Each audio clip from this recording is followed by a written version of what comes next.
get together to have our committee of the whole meeting for the month of November. And one last call to get things settled. Thank you all for being here. This is an opportunity for those of you who have done this before, it's a very informal, open discussion, open conversation kind of meeting. But before we get started, I'm actually going to ask Councilman Seda.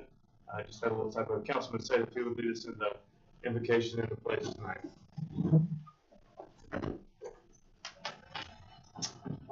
Heavenly Father, we know the greatest wisdom always comes to those who choose to follow, serve, and honor you.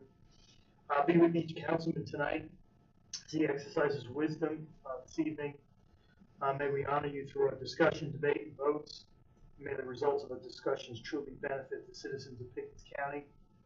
In your loving name, Jesus, dear Lord, we pray, amen. Allegiance to the flag of the United States of America and to the republic for which it stands, one nation, under God, indivisible, with liberty and justice for all. Thank you. So our first item on tonight's agenda is council Facebook page. This was added from a council meeting not so long ago, and Ms. Linville wanted to discuss this topic. So Ms. Linville, I'm going to yield the floor to you to kind of give us an overview of thoughts and reasons for it being here. Thank you. Councilman Costner and I were at the South Carolina Association of Counties meeting last month in Columbia, and they actually brought in speakers to talk about the importance of transparent communication from councils, especially, and then they mentioned that social media went from being kind of the new thing to, in many places, being the only thing in terms of communicating with the public. And we have some council members who are active on social media and some who aren't. That's everyone's personal choice. But what that means is that the public who uses Facebook to connect with government does not have a way to connect with us to be an official voice of what county council is doing. The Pickens County, South Carolina page is outstanding and well run, and I commend staff for that. But it handles a lot because we have 700 employees. 750 some odd. There we go, 750 some odd employees and a lot of different places that are all doing a lot of different things. I myself have tried to go on to YouTube to find links to past meetings of ours so I can send them to somebody who's asked a question about how we voted. And it's often tricky to find it on YouTube and to find past links. So I think it would be beneficial for there to be a Pickens County Council Facebook page. That would be the official voice of the council. I know that we don't all agree on things. It's not for us to say what we're doing or not. I mean, it's not what our opinions are. It would be managed by Megan, who has told me she does have time in her schedule to do this. I do social media management professionally. For this to be fully well done, it would need a full staff person and a whole strategy and a thing, and that's a conversation I would like to have another time. At this point, I believe we could effectively launch it to put agendas for public meetings, agendas for committee of the holes, links to every one of our videos, and the links live there so that people can go on and find them. The announcements when council people are going to be at different events. Every once in a while, when a few of us are somewhere and a photo is taken, like when the committee did the tour of the landfills and wastewater conversations, you could share and say, 4 council people were at this meeting and we're touring so that the public kind of knows what we're out and about and doing. I just think it would be another way to communicate what we're doing, to make it easy for people to find information. And then also, when people from the public have questions on Facebook, which they often do, you can send them to find information on an official site, which is sometimes different than what a personal take could be on something. So obviously each council person can manage their own social media however they want, but there'll be one place where it's the official what happened on council. So that's my proposal, that it be something we open soon and let Megan manage with minimal time, where the main thing it would do is house agendas, plans, references on where we are, and links to find all the videos. And then we can have a conversation in the future about using it more strategically if this council is interested.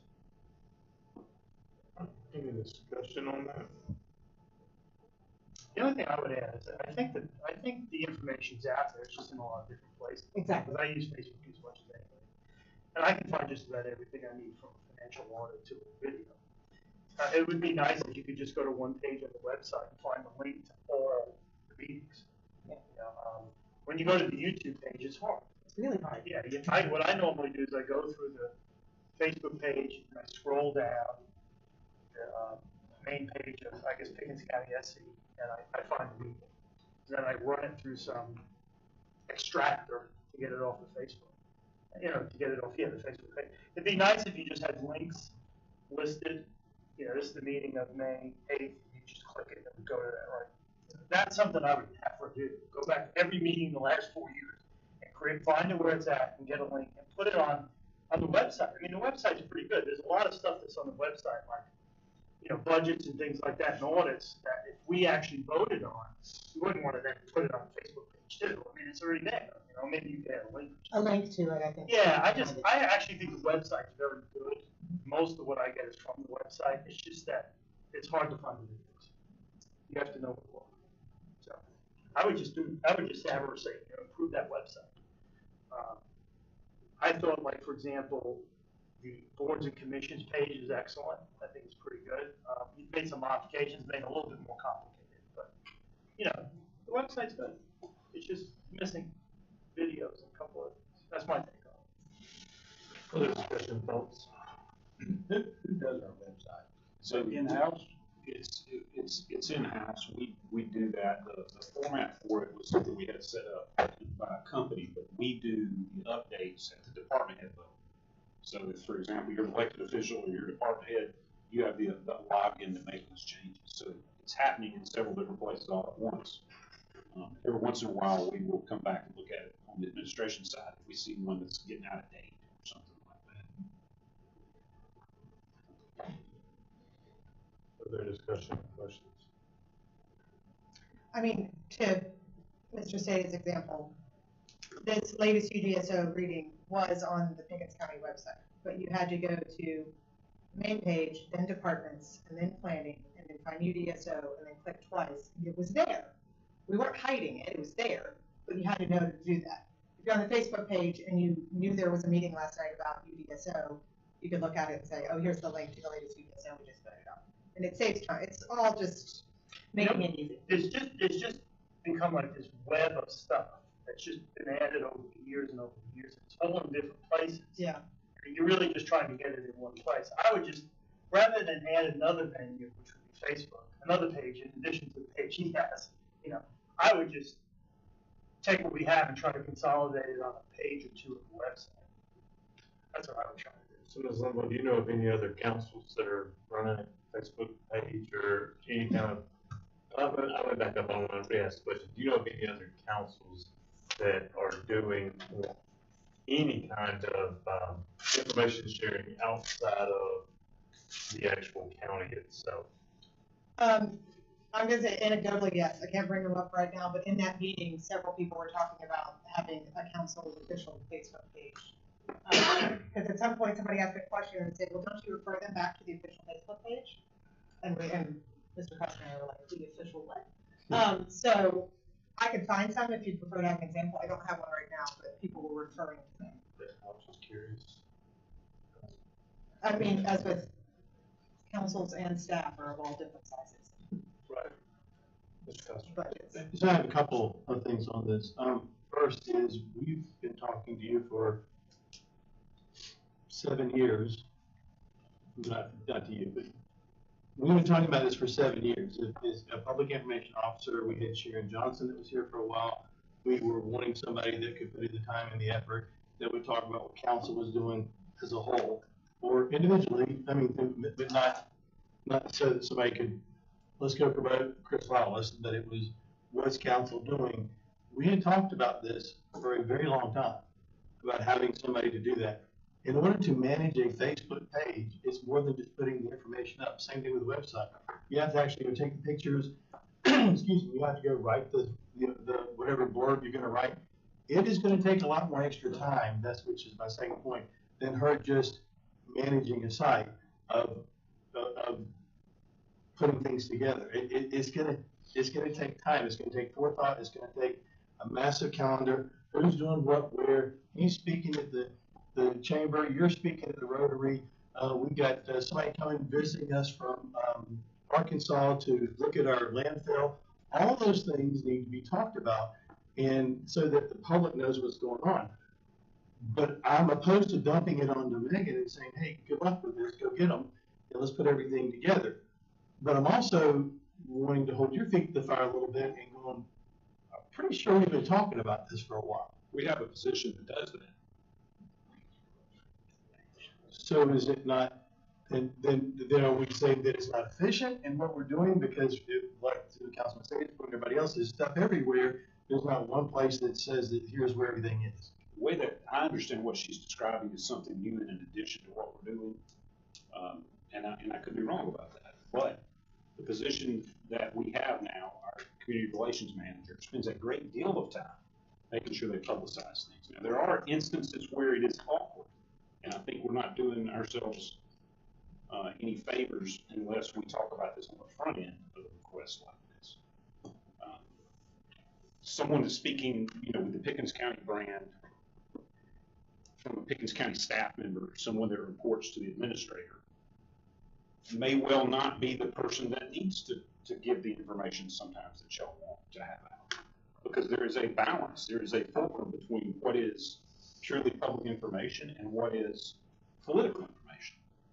When we're talking about whether, information is available on the website, I completely see that and completely understand it. And making notes as y'all have been talking about this. But if it turns into more publicity, there is a balance that has to be struck there. So I can see the merit in creating a position, that is perhaps similar to Megan's position in there, reports directly to council. I can see that merit. But I will tell you that we spend a great deal of time on public information, making sure people know about groundbreakings and what's being debated by council, and providing the link to the YouTube channel and doing live streams. All of those things, we spend a great deal of time doing that. But we do struggle sometimes, and I'll use Mr. Sada as an example because he won't mind. Mr. Sada does spend a great deal of time on Facebook, but I wouldn't want to promote a lot of the things that he is saying on Facebook because it's his political opinion. So there's a balance there that I think we need to talk about before we venture into this. Yeah, I want to be clear. I'm not interested in the political side of it at all. I'm interested in just anything that the council is doing as a whole. And there's one place where people know, here's where I can find out about everything that's happening. To everyone's point, and why Ms. Lynn was bringing it up, she's thinking, well, maybe this Facebook page will enable us to do that. The Councilman Say brings up a good point. Well, maybe there's a place in our website where we can go, here's everything, go there. Yeah, but what it is Facebook is a public interaction page. If you want to just put information out, you could do that on the website. Like, here's the meeting dates, here's the agendas, here's the audits, here's the budget, here's the videos. That's, we're not soliciting comment on that. You can take it and go put it on Facebook and comment on all you want. But, when you start mixing in comments and it gets back, well, look at easily what's going on there, all the fighting that's going on there. You don't want that spilling onto your page when you're trying to get information out to people. Well, So my point is, it's just, if your goal is to put all information in one place, do that. If your goal is to comment as well, then you're going to lose some of that. Because when the public starts to comment, that becomes the focus sometimes. You lose a lot. And it becomes a full-time job to respond to the comments. If you don't respond, Or it see if runs out. there are comments that you want up there that are just out of control. I do agree that it would be nice, and I understand what you're saying. The website does have a lot of information. It is a major upgrade from where it was 7 years ago. That is a fact. It's a major upgrade. But it can be difficult if you're in a hurry to navigate to. It can be, even though it is a major upgrade. I do agree that our Facebook presence is a lot better than it was and a lot better than it has been.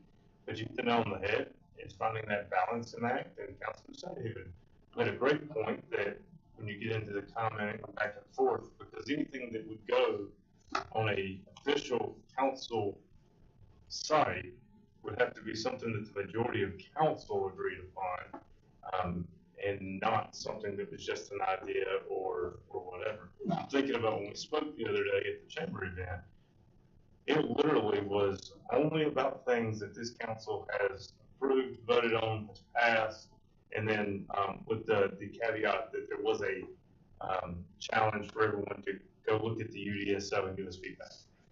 But that was really the only conversation even around it, because it hasn't been formalized and this council hasn't been through 3 readings where had a majority agreed. So I think that's the balancing act. It's more than Megan can do if you do it right, because of what Councilman was saying, what Sada was saying about the comments. I really do believe that.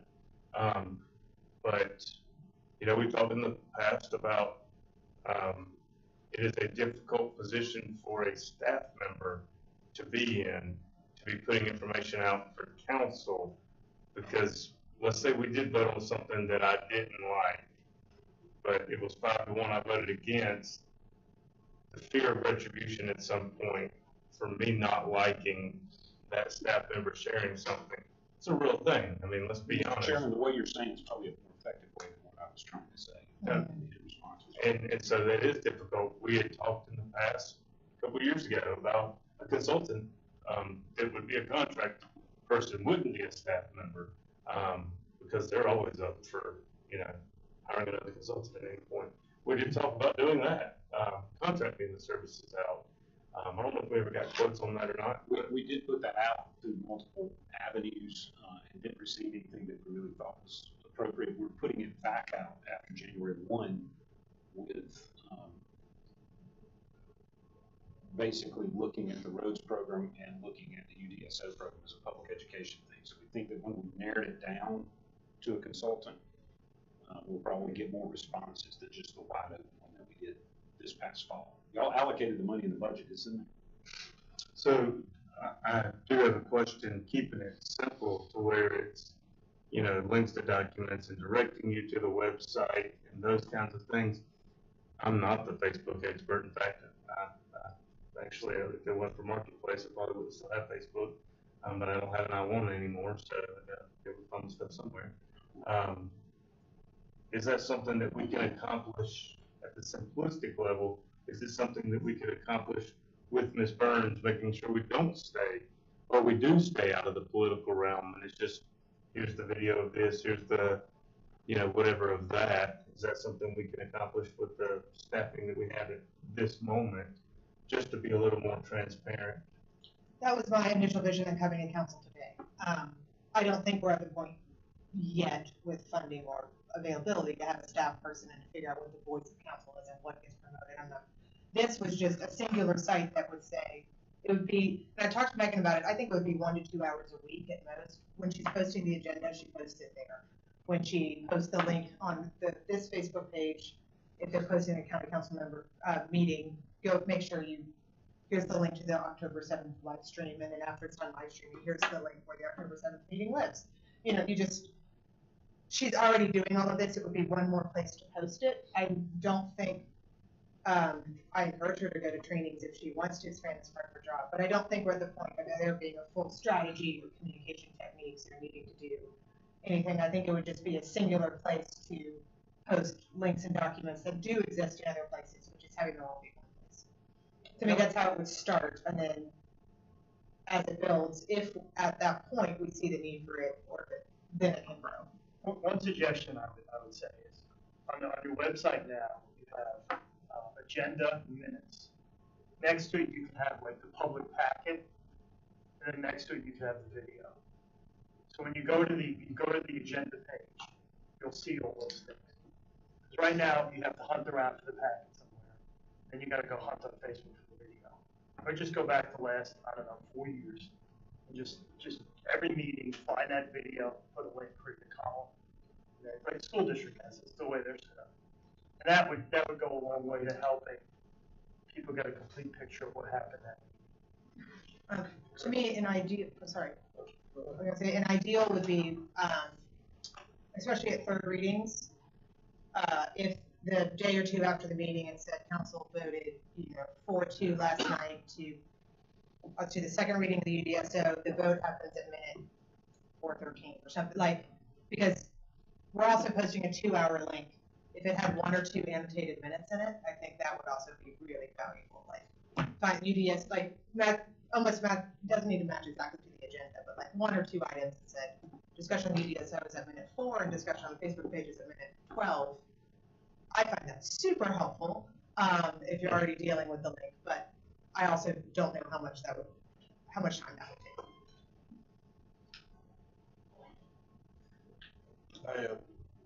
I think it's very difficult to find anything on YouTube because it's last night's meeting, but it's only a piece of it, and then it's a meeting from 2019. Yeah. And you're just flipping through trying to find it. If it locks up, you got to go find it and have to get back to it.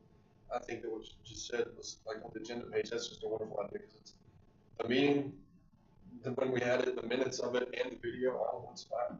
And the other piece that I would say. That may be a little more cumbersome, but certainly there's training for that. When I joined the school board, the PR person for the school board was clear that the school board wasn't part of the school district, and that we were our own alien species, and that everything that we did was in opposition to what the staff wanted to do. And so the problem with that was the message management, the dialogue with the community was always, help us beat our council up to get them to do what our staff wants us to do. And he was just patently obvious. It's just going to be opposition no matter what, right? We're not going to put anything out there, whatever that might benefit you and not doing what we want you to do. That having our own account, you've already got her on a firewall where she has to ask somebody to give us stuff. I think that's terrible. If I were her, I would have stopped doing that a long time ago. If I were you, I would just go right to the person. What's Ken going to do? Get us to fire you? Probably not.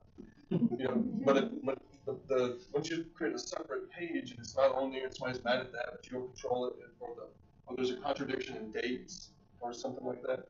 For me, good Lord, I don't need 77 Jeep sites, 3 cat sites, and 2 places to go look at Pickens County Council stuff. So we can just keep it in one page, add links to the videos when we have the videos, and then just make that tiny adjustment he's talking about on the website. I think that'd be ideal. I just don't need. I have to do the websites for 3 businesses and all the goodies that go along with 3 businesses. And I'll be on there for an hour trying to see what A/B ads worked for me. And then before you know it, there's a loud video in my office of somebody driving a Jeep on Teleco. It's not ideal, right? So if you could just simplify it, it'd be great. And let's add something in the future, but let's be blunt, right? A picture of us, with our bald spots showing, that we want somebody drastically to change because our kids are making fun of us. It's not going to be helpful, right? It's just like these guys manage the brand and manage the messaging associated with stuff that we've made the decision about, right? The execution of the things that we've all decided on versus the political piece of it, which is like communicating where we individually stand with our own folks. So, I guess that's what I was ultimately asking is that the reality is we do kind of what Councilman Sales was saying, make the website contain the information, but can we use our current page and our current staff to direct folks to that web page, bury those links on this Facebook page that we already have existing. It can get up and people literally tune into his lives because they want to see him talk. He was a superstar during COVID. He really was.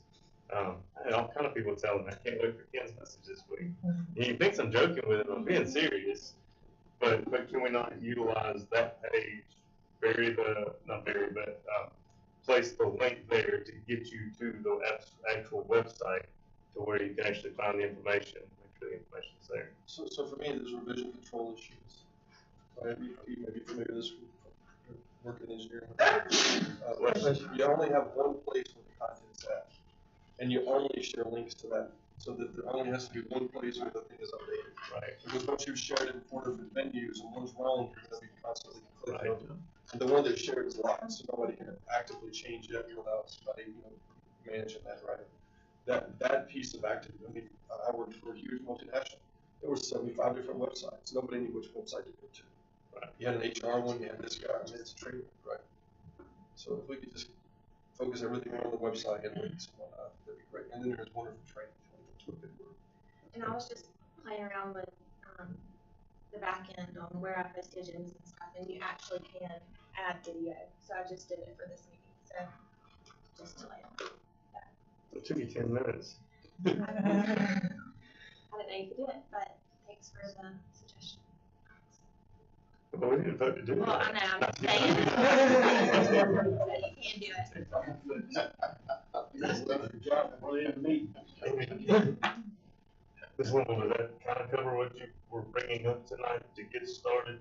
I think Mr. Roper did say that they're putting out, because it is, to Vice Chairman Coster's point, we've talked about this for years and what that looks like, and I think the politicalness of it is what scares people. That's right. Just being frank and honest about it. And I don't know how to get around that other than doing exactly what we're saying we're doing. What are the security concerns too? The security concerns, you mean with a Facebook page? I mean, well, we haven't, are there any? We haven't had a huge amount of problems with that in the county's feed right now. You've got to be careful about the comments. If you enable comments. The reason I'm asking you, Facebook page, I have to hack. Yeah. We haven't had, and I mean, I don't know what this is made out of. Yeah. It's not, it doesn't appear to be wood, actually. But it is a concern, so you don't want to get an expansive and a lot of people involved in the footprint, because then you're just creating more threat. I mean, we've got a much bigger threat. I don't know that I want to talk about, but it's not social media necessarily, because we have a pretty narrow footprint. But we're putting a lot of time and energy, because y'all fortunately given us allocated the money to get our email system up to snuff, and that's a bigger threat. Today, absolutely. Thank you. I'll go ahead and on that. If I ever discreetly need help from someone, it's not going to be me sending you an email saying I need this help. So you didn't get the $10 I gave you? That was the thing. Twice. But, so yeah, it is a concern. So that argues in favor of a more narrow footprint. I can tell you one thing along that line that our community relation manager has been working on over the last couple of months is standardizing both the style of our writing, because we have EMS page, we have fire district pages, we have performing arts center, not necessarily in this case would they be under our purview, but museum page. We have all these different pages that are out there that are putting out information, and it's not consistent with the branding in every case. It's not consistent. Facebook pages or with? Yeah, in this case, I'm talking about Facebook pages. It's not consistent with the branding. It's not consistent with the style. It's you know, it's varying degrees of professionalism. So she's been getting her arms around that and make it where there's a process if someone wants to have something put out on one of our Facebook pages. We need to make sure it's consistent and it's a message that's been vetted by someone. Wait, how many Facebook pages is? I don't know the number right offhand, but there are numerous. We discovered, I think, in years gone by that there were several that were just sort of ad hoc. Hey, we're C shift. Let's have a Facebook page. You know? So it was very informal, but because of the reasons, among the reasons, would be one Mr. Lyles is mentioning here. We felt like we had to get our arms around that, and so we've been trying to do that consistent across the organization, so we make sure we're putting out consistent information. But part of that is writing style. So right now, our community relations manager is offering training to all the people who are authorized to be administrators of the different Facebook pages on how to write in standard AP style, so that we make sure that we're communicating professionally. So there's work to do there, and there's more work to do there. Mr. Coster, absolutely, you're right. But I do think creating another venue is something that needs to be done thoughtfully. And one of the points, Mr. Wallace, getting back to what I was saying originally, is do you allow comments or not? That's a real decision. Potential there for it to turn into a. That's right. And if you do allow comments, what does that trigger legally? Yeah, I would strongly urge you not to allow comments on county council Facebook page if you do that. You're asking for problems. That becomes a free speech forum. If it's inappropriate and you delete it, You can't delete it. That's actually at the Supreme Court right now. well, you're going to get a lawsuit about it. Yeah. And so it's going to sit there. So I would strongly urge not to do that. because you're going to get inappropriate comments on there. But if you never allow comments in the first place, then you haven't restricted anybody. I think that's correct. Yeah, you have to provide a forum to make it a personal forum.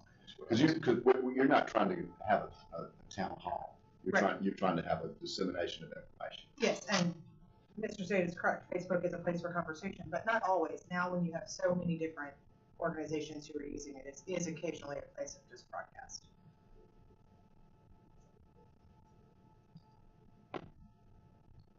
So Sounds like what false actions, any tonight coming out of this? It sounds like we all agree that there needs to be easier links to all the meeting videos. It seems split on whether or not that should be on Facebook or the website, but that seems to be one thing we all agree on is video should be easier to find. Is there any issue with, I mean, we do post the live stream to the county Facebook page. But once it's not live anymore, it dies. Well, so that's, So then you have to go find. I know that was where I was about to Sorry. go. Sorry. So is there anything that would keep us from actually posting the link following the live stream? The link through YouTube, as I understand it, after it's been broadcast live, there's a few days lag before you can find it through a separate link on that main Pickens County page. So sometimes people get frustrated because the next day they're trying to click on it and can't find it, and some days the next day it's there. That's a YouTube thing that we've struggled with since we first started posting there. So that's one thing I would say about the links. You might have to wait a day or two to get a good link that works, because the live feed won't work after the meeting's done. Do we know why? No, it's a YouTube thing. We have no idea why. So that still doesn't answer my question. Is that something, if we're going to go to the trouble of posting the live feed on the county's run Facebook page, can we post the link to the website? Absolutely, we can. Once, whomever, whether it be, I don't know why it necessarily has to be Miss Nations to post the link to our website, but if that's who does it, then after she has the agenda, whatever, she puts all right there right after the meeting. As soon as that link's up there, we post the link to that, to Councilman Wilson's point, to where it all points to one place. And I think the public, if I could speak to that, because I think we can. The answer is yes, we can.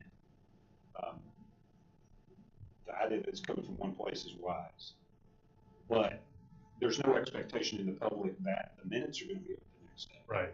So as long as we continue to educate the public that it may be a day or two before that gets up, I think it's perfect. Yeah, it wouldn't be that difficult to go to like the YouTube account that's Pickens County SC and look at every video there. Grab the link, go into your software. Okay, this is January 15th, 2019. Put it in your thing and put that link there, and then just say upload your page. You could just go. Yeah, you could. I've done that a million times. You could just go through the YouTube history. That's what I just did. Yeah, and just grab every video. There's probably 380 videos in there, but you can just link them to the agenda that you already have. Just add another column.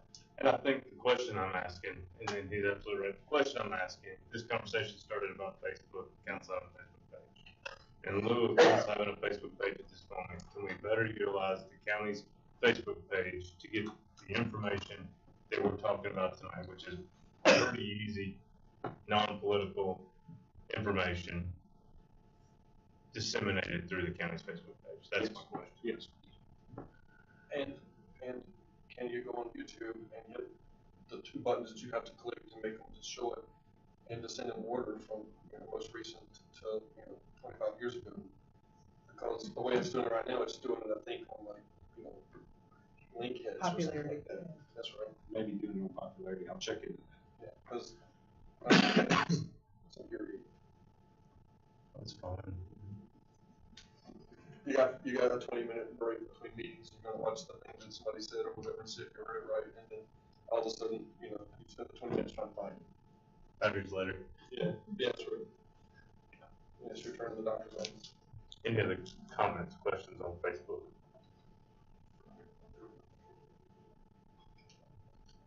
All right, the next item on tonight's, thank you, Ms. Noble. The next item on tonight's agenda is the UDSO. As we all know, we had second reading of UDSO earlier this month. It was conversation, we had great conversation at the last committee of the whole meeting. There were still some unanswered questions after the last committee of the whole meeting, and things that we were expecting to get more information on, and we all got another thick packet tonight for review. So at this time, I will let you steer the ship. Thank you, Mr. Chairman. I appreciate that, members of council. I know that you've been engaged in this conversation now for many, many months. I know there's been a lot of public feedback. There's been a lot of social media engagement. There are some ad hoc community groups that have come up into being as we talked about this. And again, from a staff standpoint, I just want to first express our thanks to you all because of the amount of time you've spent on this. This is not the most fun topic that's ever hit local government, I know, and it is rife with political threat. I know that. This is something that hasn't really been talked about openly, and I don't want to be too Pollyanna about this, but this is something that hasn't been talked about openly in this county for at least a decade. And so you all deserve the credit for being willing to have this difficult conversation. And I want to keep saying that because it's very easy to turn this into a binary choice. Are you stopping the growth? Or are you letting the traffic go wild? Which are you going to do? That's happened in citizens groups as recently as last week, where that was the way the choice was presented. But there are things that we can do, reasonable legal steps that we could take. And this list is going over, and we've used this before, to show you the things where there seems to be a consensus with the council. Those are the consensus items for second reading, the things that we assume would be also consensus at third reading, and also the things that we need to have more discussion. So those things, the time is now to have that discussion. But before we go into that, I want to say one thing to reassure the public, because I know you all are aware of this. There's a lot of talk about the moratorium that expires under the council vote on January 3rd at midnight. I understand, Mr. Attorney? Yes. January 3rd at midnight. And so to a certain extent, all of these things that we see, you may feel pressure to move now. Keep in mind that the moratorium is for new subdivision applications for 50 houses or more. So for those things that don't impact that, we can move forward or we can wait. That's your discretion. I don't want you to feel unreasonable pressure about things that don't involve that. But to the extent that we're talking about subdivisions and subdivision regulations, yes, that date of January 3rd is out there. So I just want to make sure that the public understands that, because they may see you talking about townhouses or tiny homes or traffic study policies, things that need to be done and need to be done in a timely manner, or a new approach. Maybe you have a new, better idea when it comes to industrial prohibitions or something along that line.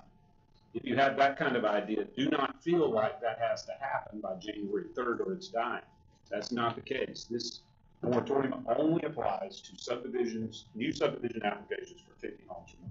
So I think it's important for the public to keep that in mind, so that y'all got the time to consider things that you may want to consider and debate.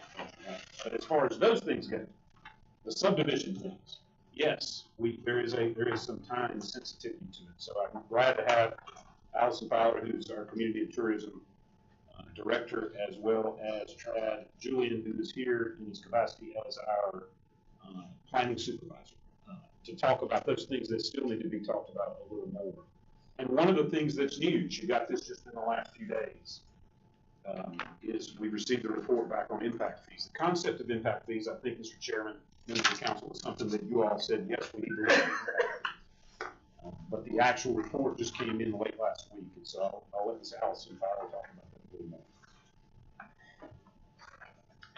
Hopefully y'all are all able to review the document that we got from DTA.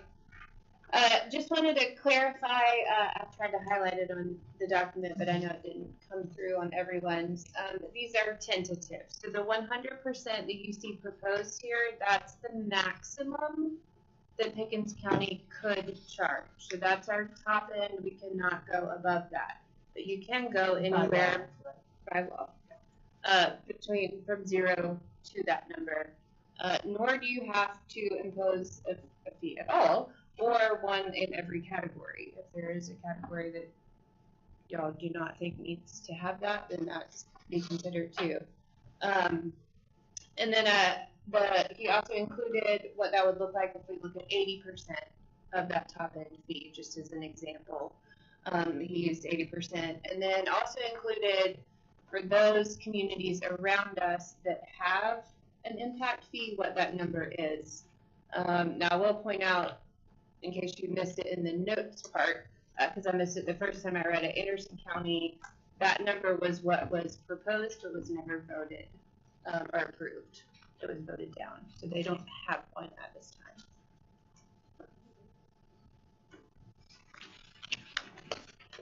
I don't know. I would love to see their full report. I know it's so much different than ours. Well, they have a lot of the growth in Pottersville and Pendleton, but there's not a significant infrastructure, and they're gonna need schools and whatnot in those areas. So it's a lot of infrastructure. Definitely not on their part. So they considered 11,000 and then voted for 0? There's no number between them. I haven't read the minutes from their meeting, so I'm not sure what all was discussed, but The footnote says did not pass. the fee's based on an average 3,894 square foot house. That's not the average size house being built in Pickens County right now, is it? They took that number directly from what we sent them for our building permit, so it may very well be. But that wouldn't include houses inside incorporated cities. Correct. It would not. I may be skewed, that's a good point. So everything going on that we're having problems with probably wasn't taken into consideration. This is the stuff right outside of municipal bounds. I have a question, just so that I understand, and a lot of people, I mean, being brand new to impact fees. So, let's say the impact fee, make it simple, is, or just do this 100% one, and it's $3,297. How is the money, so the money that's collected per unit, then this amount, $41 goes to, how do we account for that? Well, so that would be something. Goes into bucket. As it exists right now, that would be a general fund bucket. It's an impact fee to be allocated by a future vote of council, but that doesn't have to be the case. Well, so the way it's broken down here, it looks like, oh, okay, emergency management's gonna get $335. I would say that no, that's going to go to defer those increased costs in those departments, but a lot of those departments will be general fund departments. I think you also have the capability of saying, okay, we want that put aside in a separate fund for infrastructure improvements. Oh, we want to, you have a myriad of choices here of how you want to allocate that money, or you can defer that decision to a later date. I think I'm right to say that. Yeah, and you also made provisions for conservation back earlier. That's right. So basically, this is just how they calculated to get to the overall number, but we don't have to use those. That's exactly right. Kind of strange, okay. So we will vote first on the impact fee number, and then we'll vote next on where those monies are allocated? You have that option, so you have that option to do however you council deems appropriate. Okay, because my understanding is, say we decide that we're gonna have a $92 per house, per unit EMS fee. Once we vote on that, then we legally can only spend that $92 on EMS directly related to that residential I building. think you still have that choice. No, I think you still have that choice, and I stand to be corrected by the county attorney. No, it goes to the general fund, and my understanding is that you can spend the general fund as you want.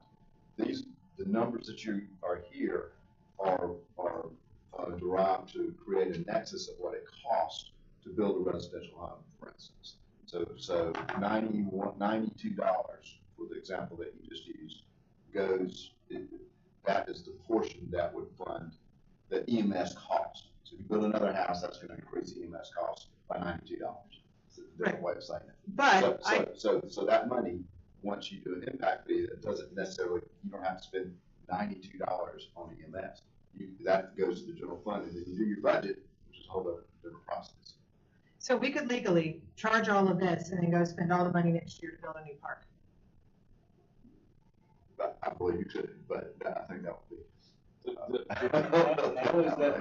Well, here's here's the thing, so that money would go into the general fund. The general fund right now, unless you determine otherwise, please don't feel locked in by this. This is a decision you all can make, how you want this fund to be spent. Okay. How to best maximize its impact to lessen the impact of the growth. That's a policy decision y'all can make. But, there's 1, 2, 3, 4, 5, 6, 7 of those 8 up there. Of the 8, 6 are general fund accounts. If you went to a strict approach. So as the growth happens, that general fund account that's paying for roads and bridges is stressed more. We have to respond more pothole reports. We have to buy more equipment. We have to do all of those things. This money goes into that account to offset those expenses. So in the next budget, if you decided you want to spend $100,000 on parks, it's not connected by a straight line. Those expenses are really going to be there. That's what this calculation is giving you. It's giving you okay, what does it really cost us every time we add it? So we should really view this more as expenses. Yeah, I think so. I think that's that would make more sense to me. That's what adding a unit, a hotel unit or a commercial retail unit, that's what it's costing the general fund and or the library versus fire. Those are the two that are not accounted. This is saying that it's costing $146 for solid waste, but $777 for the library. When you look at that number earlier, that makes no sense. I don't. 7 times the amount for EMS. Yeah, that calculation is odd to me too. I will tell you that they sent us this report last week and said it was tentative and that they wanted to come meet with y'all at a future date, but couldn't be here tonight. So they're going to want to talk about what's underneath this fee. So Ken, after one of the meetings we had, when we were talking about library usage and books and whatnot, I did a poll about 20-something kids. Have they gone to the library and looked around the shelves for illicit materials, that kind of stuff? And more of them have had EMS calls than have been to the library in the last 2 or 3 years. I mean, by far, that seems wild that it's 7 times. I would be curious, just as you are, to hear whether That's that's accurate. When I saw that, I was like, you gotta be kidding me. For your office space, $900. I have a question. To me, it would make more sense to create not individual little funds and go, this much is going to the library, this much is going to roads and bridges, but to create an infrastructure improvement, because it may be that this development has created this sewer capacity problem. Oh my goodness, that's where we need to spend the money. Or it may be that, the road needs to be widened and, does that make sense? So I'll give you an example. Let's say that there's a road that's very heavily trafficked, very heavily stressed, and you pass these impact fees. It is my understanding, and I'll defer, this is just my understanding from the administration side, that you could say in the future, okay, we're going to issue a general obligation bond, and we're going to do road improvements in that area, intersection improvements, whatever might be needed, and use the revenue from this impact fee To pay the bond. Go ahead.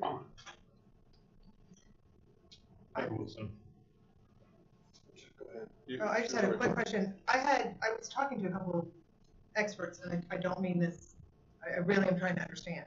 And I was specifically told if you set an impact fee for a reason, and a reason that 2 different people brought, and I think actually Mr. Stedman talked to the group about this, about if you set an impact fee for traffic, you have to link that subdivision traffic, that the money that each of those residents is paid as part of their development fee is going to the traffic impacted by that specific development. It's like impact fees in in the northern part of the county, there's a new subdivision went in, bad example, but okay. Outside of Easley, a new subdivision went in, and they were all given an impact fee for traffic.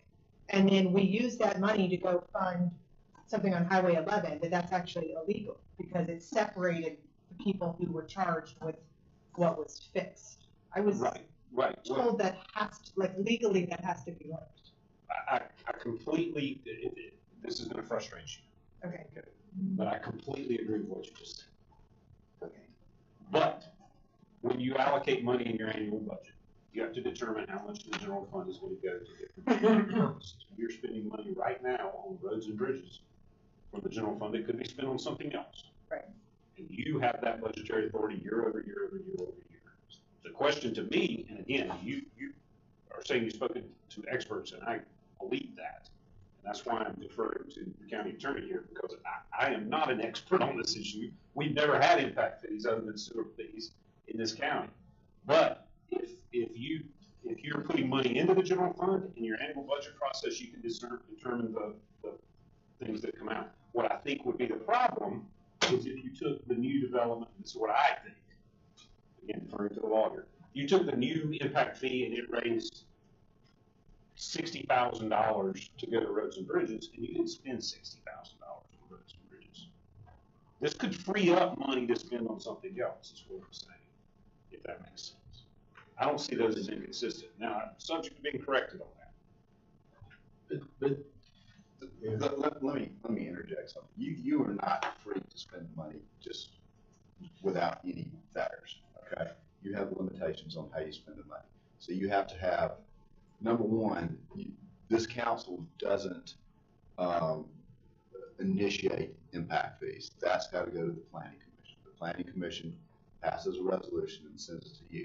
It has to be in compliance with the comprehensive plan, which goes over a 10-year period, correct? You also have to have a capital improvement plan. So it is not just that you pass these infrastructure or impact fees without any idea of how it's going to be spent, okay? But is it limited to $92 for EMS? No. It is, but you have to have a plan in the way that you're going to spend it. And then your budget then complies to the plan. So it is not an unfettered spending of money that you build a park, like your example before, and that's all you spend it on. You cannot do that. So it has to be justified, which is what this is. This is what it costs. So this is what you are limited to do, okay? But it also has to be spent pursuant to a plan while there are not specific limitations there. Do That's we a have better this? explanation. Yes, that really helps. This comprehensive plan, I understand the county has a comprehensive plan, but you said a capital investment plan. Do we need to also now, we need to vote, the planning commission is going to propose that we vote on the fee. Do we also then need to come up with a capital? Yes, and I'm not clear whether that is without the planning commission's input, the council does that, or it's with the planning commission's input. But the planning commission really starts the process, although you've got to have done this before you pass it. So we're voting on the rights for the planning commission to be allowed. I would suggest that you would send a resolution to the planning commission to look at this, and this is what we want to do. You got to comply with the ordinance, with the statute to impose impact fees. Okay. That's true. So what I was saying is, I don't agree with, we're just gonna dump it in the general fund, but we promise we're gonna spend it, that we allocate it to a specific, I don't know what you call that, if it's the capital improvement, whatever for development. I don't know what that is, but I think that's what we have to do, is say, this is how it's calculated, this is how they came up with how much it should be brought in based on the impact it has on the community. However, we're gonna have a better picture of what might happen 10 years from now, what needs to be done based on the fees collected. It just can't be, let's go build a park. It's gotta be, this is our infrastructure that we're gonna use for roads, bridges, sewers, whatever it has to do with those developments. That makes sense? So I don't want, one of the things I'm very proud of, the way that the county is operating, so competitive property taxes compared to anywhere you might want to live. And by the fiscal approach that you guys have taken, I guess the council have taken, we're able to accumulate money, so we're not always going back to the people for a bond and for a tax increase for everything that we're going to have to buy. When I joined the Navy, chief said you should put $1 in the bank for every $1 in your gas tank, and you'll always be able to take care of your cars and whatnot. So the accumulating of the monies, for example, that we just spent on the capital equipment for the dump, right? We didn't have to go do a bond thing, we didn't have to beg people for more money. I appreciate that. We're 8 months into a 9-month process, and we're gonna all be pumpkins at the end of this fall, right? So we've got the end of next month to do it. I don't know what the hell we're even talking about, right? And I got about 2,000 questions. And whether or not it gets applied to something different or doesn't or whatever, or how we're going to fund it and spend it, that seems like an ongoing conversation that we'll need to decide regardless of whether the planning commission comes back with a proposal for us. So I'm just going to kind of ask you guys to consider that we make a motion to carve this out of this ongoing dialogue with UDSO and give this the due diligence that it needs to be conscientious of the fact that most folks are going to perceive this, just like I do, as another tax. And I don't want there to be another operational tax because we're currently doing fairly well managing within our means. And if it's not going to be an infrastructure development or improvement tax associated with the growing population, I think that we're going to lose a lot of support for this. So for my purposes, I mean, we're already here for an hour tonight. I still am very confused about what this thing's going to do. And we just got the information back. I thought we'd probably get this 4 months ago, but it's obviously complex. Right. Can we carve this thing out and work it programmatically? Because we might lose if there's a race to build some neighborhoods, we might lose some of that. Right? But I mean, to give the planning commission a chance to go do this, what's that, 2 months? Do they not have to have readings in public venues? To that point, you know, it'd certainly be appropriate to look at this in the budget process. Nothing wrong with that. So I do hear what you're saying, and I want to be clear. If you ask for a motion, I'll entertain the motion. Ask for a second to the motion. All right. I'll make a motion that we carve this out as a separate process, so it doesn't stall, delay, or hinder our ability to do the things that will help us control our neighborhoods. Second. I don't hear a second on that. So I do think it's important for exactly as well as here thinking. When we first started about impact fees, there are different thoughts of impact fees.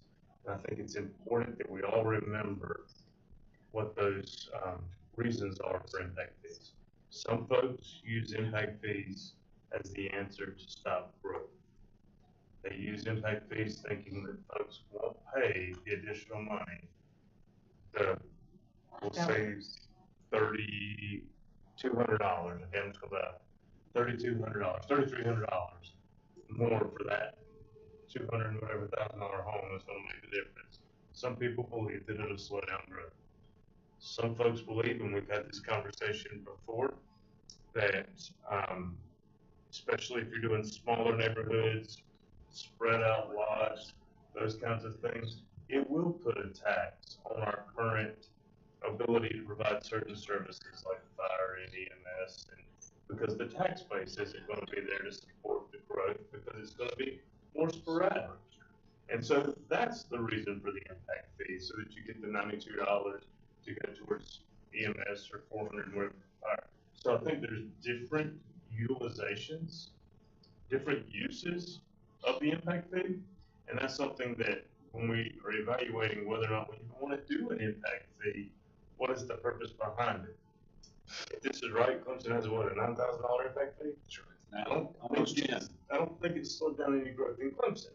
Because the reality of it, No, this is the new double. but my point is the reality is it's being passed to the person that wants to be there anyway, for whatever reason. And so at the end of the day, it's not slowing anything down as long as people are still wanting to move into our county and this, that, and the other. It's just something that's being passed to them. The perk to that is you do have ways to deal with that growth. We are in a good place compared to other counties where we wanted to buy $1 million shredder. We went and bought $1 million shredder and paid for it in 6 months. You know, there are a lot of counties out there that decision would have been a bond issue, or would have just not even been on the table, period. So we are unique. So I do think that the bigger discussion before we get into the nuts and bolts of what's it going to be, what's it going to look like, what's the master plan, whatever, is do we want it? If we do, why do we want it? That's the bigger discussion. Or if we don't, let's totally scrap it. Now, I don't believe we have to make that decision tonight. I think that it is part of the bigger long term. We can move forward with the ESO without implementing. It has to go to planning commission anyway, according to our attorney. They're the ones that actually have to come to us and say, hey, you know, we voted and we want to do this. They could vote it down. If they vote it down, Mr. Hendricks, we don't pick it up, right? That's correct. So it has to go through them before it even comes to us. So if anything, I would ask the Senate Planning Commission, let them evaluate, look at, then send it to us for us to argue all the details behind it. In that case, I make a motion that we send this to planning commission for the recommendation. I have a motion to send it to Planning Commission for the recommendation. Do I have a second? Second. Second by Ms. Linville. Discussion. Mr. Chairman, Councilman Sapp. imposing impact fees to slow down growth. That's how, like saying, we're gonna raise taxes on cigarettes so people smoke less. That was the biggest bunch of baloney. It was about the revenue. And you can slow down growth without a tax hike. Raise building restrictions. Raise them. That'll slow down growth. You know, people are saying loud and clear there's too much growth. This table says if we build another 1,000 houses, it's going to incur $3.2 million in costs. So instead of building those 1,000 new homes that these people don't want, let's just not build them. Just raise restrictions. That'll stop it. It's the direct way to stop the growth. I don't believe the impact fee is about slowing growth. I think it's about revenue. And that's not the goal here. The goal is to slow the growth. So I would raise, I'm going to vote against the impact fee. And I support raising restrictions across the board. Every new home that's built has annual taxes. That should be more than enough. The county's in pretty good financial shape. So the impact fee is not necessary if we raise building restrictions significantly. Ms. Linville. I get frustrated when Mr. Sada says nobody wants growth when I represent constituents that are clamoring for homes. City of Clemson needs more houses. We are out of space. We are annexing when we can, but as we've heard from many, many people here, annexation is probably for all sorts of reasons as well. One reason I like the impact fees is when you look at it next to Easley and Clemson, it stops making the county the super cheap place to just go build in the county and then get annexed into the city. It puts the county competitive along with some of these cities so that we can actually fund the wastewater that we are running out of space for and will be needing to expand. The people are coming here, and people in my part of the county need homes. And they need a variety of homes, including townhouses, tiny homes, denser developments, because they need to be affordable. Now, I recognize if you go too high on impact fees, then you lose the ability to offer attainable housing. So there is a balance here where we need people, and again, as a reminder, these are the developers taking this on. I realize that a lot, if not all of this cost is passed on to the buyer. So we cannot go, charge them the max for everything, because then we're going to lose attainable housing, which is something we've all spoken about in this county. However, saying a developer who's coming in onto county land right next to the city of Clemson, and they're going to build up there, they should have some responsibility for the impact that it's going to have on fire and EMS getting out there, on the roads and bridges taxing, on the fact that solid waste is going to be dramatically impacted. The growth is coming. We need homes. The homes are going to be slightly denser than they've ever been in the county before if any of this passes. Therefore, we'll have a greater impact on the resources here. Having it funded at the beginning, this is not a tax. It's paid once at the time that it is developed. Nobody who currently owns any of these is going to pay this. This is all for new development. It is recognizing that growth is coming, and it's been coming for 20 years and hasn't been paying for itself, which is why we are right now up against a lot of the struggles we're having. So let's have the growth that's coming pay for itself as it comes. I will be supporting impact fees, but I'm eager to hear from the Planning Commission the amount that they recommend and the capital investment bank that they want to put it in. Vice Chairman. I don't think this is going to stop growth of anything, and nor do I think that was the intent of the impact fees or what. I mean, in a lot of conversations that I've had with the folks in different communities are kind of what Ms. Linville is saying on if a developer is going to come in, then and it's going to have an impact on the infrastructure and impact on that community, then they need to be able to pay it. And I got it, it's going to be passed along cost. This is a tax. This is a fee that's imposed on the developer to build out that subdivision and a way to help build that infrastructure to accommodate that. Because in the past, we haven't been keeping up with it the way that you just said. So. If you don't mind, I want to be clear about language here. I've had a chance to speak with lots and lots of developers, and totally reinforced my career choice not to be a developer or a general contractor of any kind. But unanimously, they've all said, you're just charging that to the end customer. Nobody's eating this. I mean, right now we're in a situation where across the country, there's, we're building millions less homes than folks, are demanding. I mean, just basic economics, like page 89 of the economics book from the high school. It's just getting passed through to the customer. So this fee is not the developer. It's got nothing to do with the developer. This is a pass-through fee. And since the developer's going to carry this cost, right? I mean, they're going to pay. They're going to carry the cost. How long are they going to carry that cost? They're going to have a markup to it to accommodate carrying the cost and the overhead associated with paying it. So to me, it's, you can call it a fee or not fee. I mean, this is not a Republican Democrat dig, but in this county, it's pretty much understood that a fee is tax. So if the government charges you that thing, it's a tax. So no one's going to conceive it that way. It's not going to slow down. It's going to go right to the end customer. So do we want to charge the folks in our community an extra $3,000 on a home? That's what it boils down to. Versus what is already, I mean, it's a fair enough property tax that we charge that we're able to accumulate monies over time without having to go into the bar. But people may not manage this frugally in the future. I respect that. But they can also come back and have this $3,000 tax on top of people if they want to. I believe there is a lag, though.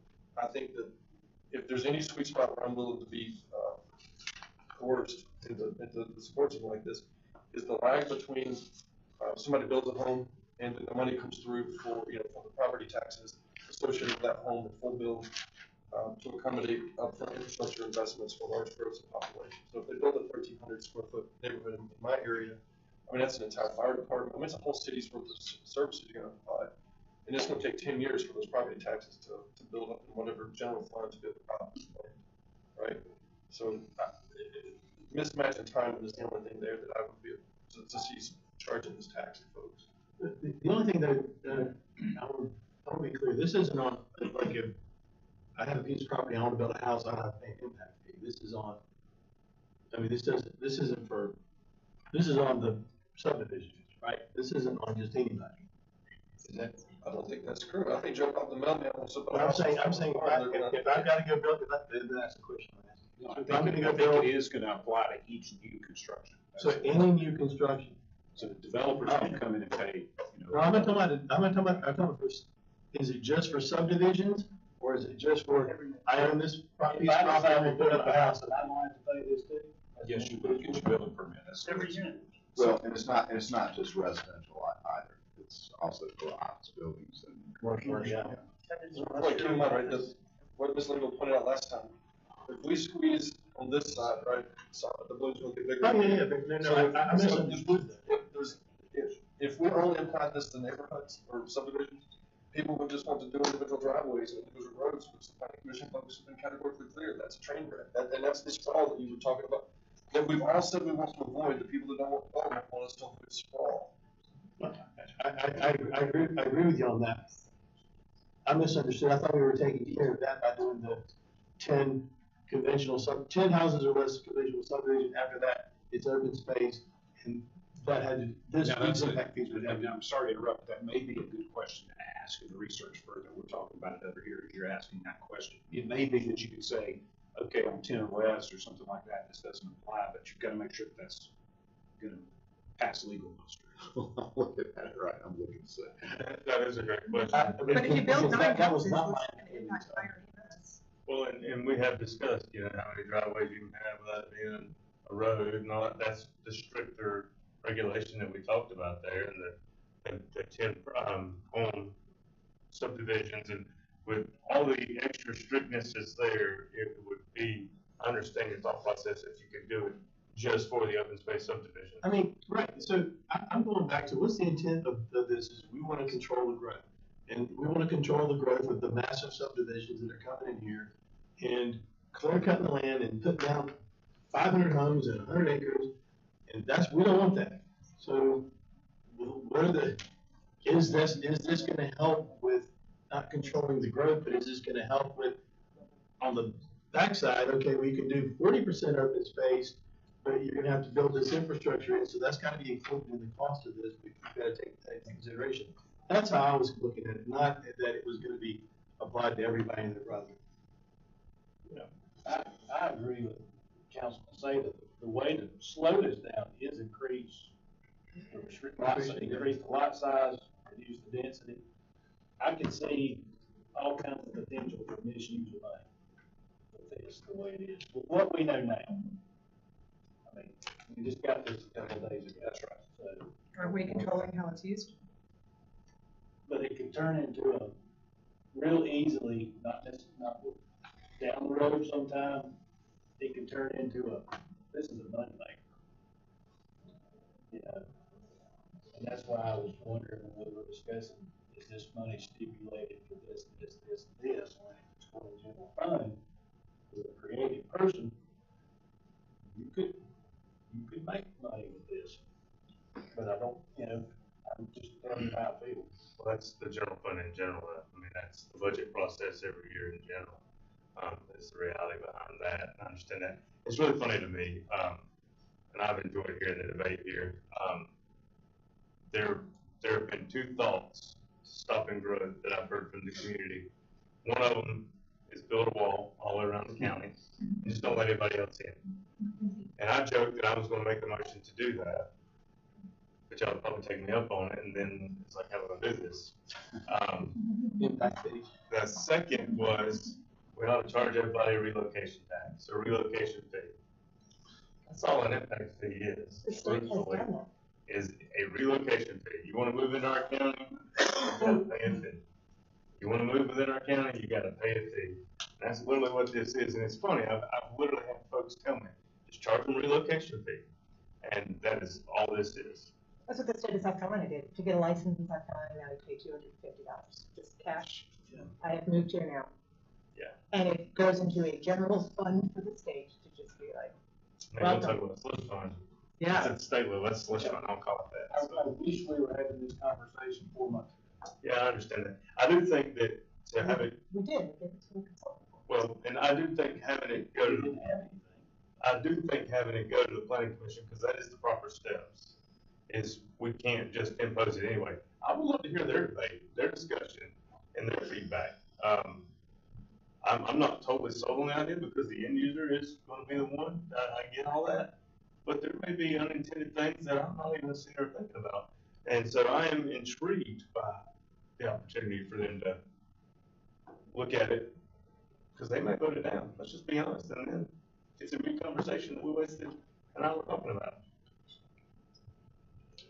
Okay. Well, any other discussion? May I read the specific statute that I'm talking about so that you are aware of what? I was stalling the best I could. Okay.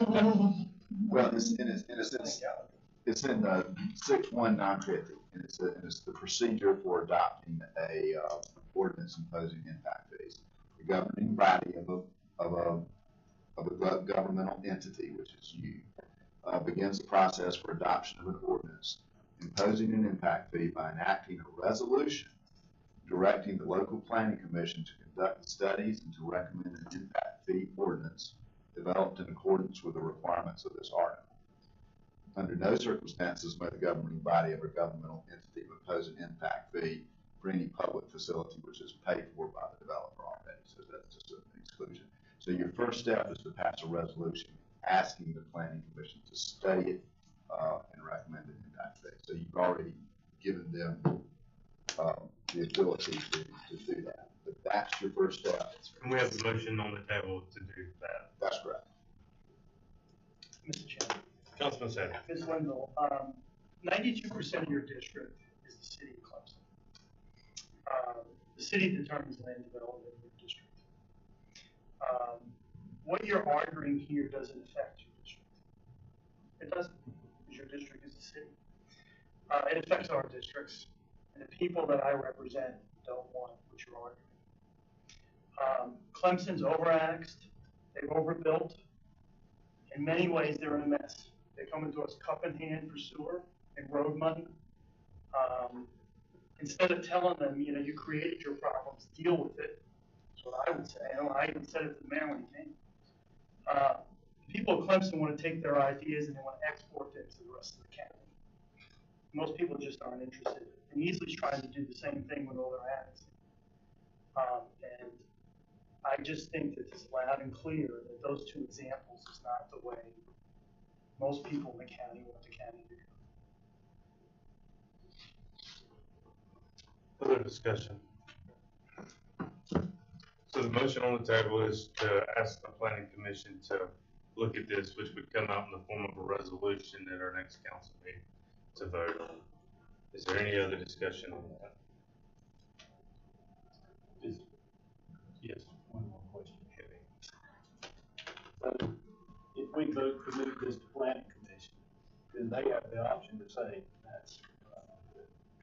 And if they vote to say, yeah, we are gonna do that, we still have the option to say, no, we're not gonna do that. So it's automatically already carved out of this entire UDS process, because they have to have another meeting, they have to have hearings and votes. Well, now it's going parallel. And they're not gonna be able to do that before they get this moratorium. Correct? Oh, this ain't good. That's correct. So a vote to send it to planning commission is not a vote supporting it, it's just saying to look at it. Otherwise, I'm very glad that the community in Clemson has devoted so much effort to improving the cachet of the university that I have a big piece of paper from. An important piece of paper because it's the first one, right? I guess it's not the first one. The growth that they've seen in staff and administrative activities and PhD students and whatnot looking for housing and whatnot, I don't think that that's outsourcing their belief systems on the world. I think that if you look how, Clemson has kind of developed over the years, it's fairly dense. It's a good sort of a model for being able to walk to work. I don't think that anybody from Clemson is asking somebody in Davisville to have 17 townhouses on 1 acre of land. I think what they're basically talking about is what we started some conversation with little micro layers of higher density around cities, so that there's less potential for folks to want to survive out into the counties. And I'm an engineer, so I'm looking for the real message, right? Pull it all down to just basic physics. Controlling sprawl is what I hear folks say that they don't want. Not less growth or whatever, but when you really get down to it, they just don't want 75 people moving into their backyard. And so, if people in the city want to live in a higher density housing immediately around the house, I think most folks are accommodating that, except for the folks on Highway 8 who are already seeing, sort of a lack of services and resources and commuter capacity for the growth they're getting. So they're, and they're a little bit different than almost everybody else because they have a crisis. They'd like for us to accommodate with this, right? So we've had some discussions that centered on how do we address this, give disincentives to developers and whatnot. I think that's all been a really good discussion. I'm looking forward to get to the rest of that, tonight. Sending it to the planning commission and it taking what, 4 months, 6 months? Is that a bad estimate for how long this kind of process could take?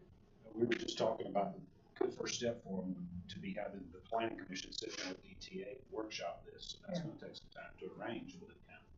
So this is the first time that I've ever lost a vote, got exactly what I wanted. any other discussion? Respectfully, Mr. Seda, if you don't want our ideas spreading all out of the county, then let us be contained. Let us develop right around the city, and we'll stay there. Otherwise, we're commuting all the way across the county. Largest employer in the county, largest tax base in the county. If you want us to not be there, then we have to be able to develop around the city. Otherwise, we sprawl. Other discussion? Hearing none, all those in favor of asking the planning commission to look at this, please signify by raising your hand. Opposed? Thank you. All right, back to the conversation. So DTA is Dr. Wilson carved out of this conversation from this moment until they come back to the planning commission. So this is a win. It's gonna be all over Facebook today. All right. Back to Mr. Chairman, just quickly, 20 seconds, I'd remind the council that there are cookies located on the table. If anyone needs them. Also, just as a point, Dr. Wilson, we just had our delinquent tax sale last week. We believe it's the fewest amount of properties that were auctioned to delinquent tax sale in recent memory, which we take as a very good indication of our reasonable taxation. So I just want to give you that data point. We're reasonably taxed. It's a fair good tax around here because the data point we have is not a lot of people are having their property sold at delinquent tax. Down in the 100s this year as opposed to 300s in some years gone by. So we think that's a positive for you all. But moving quickly on, Mr. Chair. Before we go into that, Yes. Vice Chairman has a question about Yes, sir. stormwater. Because I know you talked about, hey, we're doing water in the bridge. I have a question, because I was looking at this, and I don't know how to tell you where this is, other than on page 40 of the last one that we got, the stormwater thing. It said, I tell my criminal penalties for Pickens County stormwater management, and we changed the fine from $1,000 to $500. And why do we go down in the fine? I would defer to them to answer that, although I'll tell you that when you take the fines to court, they double and add court costs, and 500 may be the general penalty that's found elsewhere in the code. This your general penalty. Yeah. 30 days. So if you get a $500 fine, by the time you go pay it, it's 1,000 and whatever. I just wondered why we would go down. Well, I can answer that. The state statute, it says $500. So, and when you go into the magistrate's court, that's the limit that they're going to do. And our other fines, I believe, in the UDSO are $500. So it's just to Anything follow above state 500 law would have and been natural shut and all would that have been stuff. enforced. It wouldn't have been enforceable. Right. Okay. That's a question. Thank you. Thank you. So moving on from that conversation to where the conversation that I believe Dr. Wilson and Councilor Linville were having right at the very end. Where is the growth appropriate? You'll see this map, which the last time you saw this map up on the screen, it was in various shades of alarming red. So we've gone now with more soothing branded colors. But this would be the map that you all saw in the last cow. And we're looking at that. If you recall, it provides for growth around cities and areas where the infrastructure, where the matrix suggested it should go. So where the infrastructure was there, where the sewer, the roads, where the topography was more suitable, those sorts of things overlaid gave us this result. And our GIS staff and our planning staff worked with your priorities to develop this map. You may have seen, and I apologize because it caused some confusion, staff continued working on this and continued refining it, and they came up with another option that would look at three districts as opposed to 5. I say districts, that's not the right word. Zones. Areas. Zones. Thank you. But somebody has to go out there. So it would give us 3 zones instead of 5. The English language, right? That being said, that was a staff proposal. That was not something y'all voted on. But do keep that in mind, that was one of the options that was discussed. So going back to the one you did discuss, to the extent that you all would like to talk about how to operationalize that, you remember last time I had suggested that you might look at density of open place subdivisions and also how much open space is provided. You didn't make any votes on anything specific on that, Mr. Chairman, members of council. You didn't get to that granular detail. So I think it would be fruitful to have that conversation now if you all think it appropriate. The document, as it came out of second reading, had a general 40% open space placeholder for us to fill in the rest of that data as you might deem appropriate. Ms. Fowler and her staff are here to answer any specific questions about that as you look at that in a little more detail. It also gave you some written notes about different things you could consider that's in your packet that's not on the screen. Any questions or comments from Ms. Fowler and her staff? Mr. Chairman? Because we didn't get a chance at the last meeting to discuss it, could you please explain the process you went from the 5 zones that we had in the meeting down to the staff recommended 3 zones? Can you just explain how you ended up with that new map? Yep. Yeah, I'll go. So, by looking at, we got some public input whenever we were talking with the citizens of Pickens County, and by looking at this map, we we were seeing that the density was just too low to be sustainable. So, taking some of the information that we already have gathered, staff created the map that we are recommending based off of the feedback that we received, the sewer capacity that we have within the county.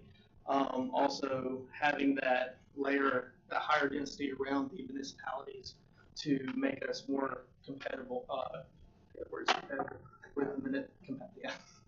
with the other municipalities as well. It also allows for the transition zones around the municipalities that we discussed. We'll flip back to that first map. You can see, although we know that there needs to be high density around Clemson, this particular proposal does not allow for that option. There's very minimal of that very dark blue. And this obviously easily has very minimal of the very dark blue. And so our thought was, originally we went from 5 to 4, and had GIS kind of work with what would that look like if we combine those top two, Gateway and Community Center, and that got close.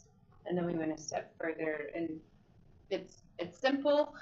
It's it's still the same data. It's just a simplified application of that data, and one, like Trad said, that is sustainable for us to maintain. But keep in mind, and I want to say this because I know this could be frustrating and somewhat overwhelming when you're looking at a big map on a screen like that. This is a policy decision. This is not our decision, and we want to support your decision. Well, I want to share that observation that I made between the two here that seemed to be meaningful is in the very first map that you gave us. The top portion of the county here has a slightly, it was 2 acres basically at the grid we looked at. It was a significantly larger basic home requirement, and that's kind of blended out here. And so if I had asked for one improvement on the second map, it would be to add that back in there so that the northern half of the county, which is predominantly all the maps that we did, the heat maps that you guys did, kind of showed, for my purposes, that is a great area to do too. I'm just looking at Nine Forks, right? I mean, it's predominantly large tracts of family-owned land, home roads of folks living, in congregated areas there, near each other. That seems to meet the requirements of that particular area. I did like the idea that portions of it closer to where you have right now, particularly the areas that the rest of my district would have been one acre of land. But I see that you've kind of, if we go through here, most likely all of this dim blue will probably be that 1 acre. So it just expands the space that I'm looking for because you've made a higher concentration around the city. The one change for me is the northern portion of your Pickens or whatnot should be 2 acres, like we originally talked about. Well, I believe they got rid of the Acres Act. It says you go to planning commission, right? Right. Yeah, but that's not what the proposal says. I mean, it's not even close to that, right? You're talking about this map, your map. Let's just review, because this whole, I'm lost. Okay, you guys got to tell me where we're at. Okay, the first thing was that we had this matrix, right? It was 10 criteria with the weights. Then you took the parcels, right, which is this here. That's right. Right? And then you took the parcels, each property, you came up with, you averaged them for each parcel block. That's right. Right. This is impossible because it's too freckled. You can't use it. That's right. So you got to dial So this is the matrix, this is the map. That's right. You can't use it. So you smoothed it That's right. to this. That's correct. Okay. Sounds like you're not lost. No, I'm just trying to understand where we're at. So you smoothed it to this, and then what this had was 5 zones, which was anywhere from 20% open space to 50% open space, right? It was 1/8 of an acre to 2 acres. Is that right? Something like that? Like 50% was gonna be 2 acres, 1 house per 2 acres. Right. And that was for y'all's discussion. Yeah. And that was this table here, right? That's right. Let me see that. That's right. Okay, so this is all gone now. And what we've done is you guys are recommending this. And be careful with your language there, Mr. Said. I want to make sure because you say you're confused. It says It is not all gone. Mm-hmm. It is there on the table in your hand for the use that you all as policymakers determine. I'm not saying you need to make recommendations. So this is what so now when you look at what you're recommending here, it is far different than anything we've done so far. For example, when you look at the, look at the Highway 11 section. Open space subdivisions are removed. They're gone. And you're now only going to allow master plans up there. So master plan subdivisions are a version of an open space subdivision, but what it does is allow planning commission and then council to have a voice in all of those. That's new to everybody here. Unless they've read all this, they don't know that. That was the Or intention listen of to providing one the of language. the last, we discussed what master plan and what the difference is ad nauseum. Okay. So that area is 1 mile south of Highway 11. Is that what that area is up there? Yeah. Yes. Okay. And the cities is 1,300 feet from the center line and the city line? Is that what you're doing? 1,300 feet from the border of the municipality. Yes. And then all the center line of the road. Correct. Mhm. I understand that. Can I ask you about questions about particular areas now? The Heritage Corridor. Planning Commission and the County Council will approve every subdivision up there? Mhm. Okay. Unless it's 9 lots or less. Okay. Oh, yeah, right, you're right. Okay, what about, in a master plan subdivision, you can have between 5% and 30% commercial inside the subdivision? Can have. You can. Okay. The planning commission has also lots of control, right? They control the approved concept, changes to the concept, the number of lots, minimum lot size, setbacks. That's all approved by the planning. Okay. Okay, back to the heritage. Do you eliminate what was passed for Highway 11, or is that just It would be overlap? and also. It just expands it. Okay, so then, rural community, it says, you're eliminating the 5,000 square feet minimum lot size. What are you replacing it with? Because there's no replacement there. You have to go back to so in the rural communities is where you wouldn't have the sewer access, you wouldn't have that 5,000. Right, just a half acre. So You'd be back to the half Half acre. acre. it would be half acre, okay. It says, when you read the rural community, when you read section 505B, the planning department can waive 40% open space requirement. Is that true? 505. That's part of the proposal, as you could say, yeah. Yes, okay, so that can be waived. So let's say they came back and they said, we want to designate this specific area as something more, like it's a conservation area more intense than required by ordinance. Do we have the option to kind of weigh that into the suit? Or just 10%. Yeah. And the planning commission can say, yeah. They could, but. Okay, so that rule goes But away. council sort of has Yeah, approval so of it's any a master plan development, they have to come back for it all. No, but it says it everywhere. Like when you look at open space on 505B, what's in your book here, it is a blanket waiver of 40%. Am I not reading that correctly? Did you read that? Alex, which document are you on? The DSO, 505B. The current. Yeah, the one that was actually The one that had approved. the editing. That was approved last second reading. It's been approved. Yeah. It's not what we're required. It says, I believe, that the planning commission can waive the 40% open space.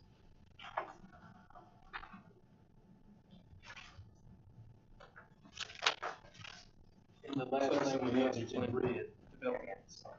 Yeah, yeah. The red would be the changes from the existing.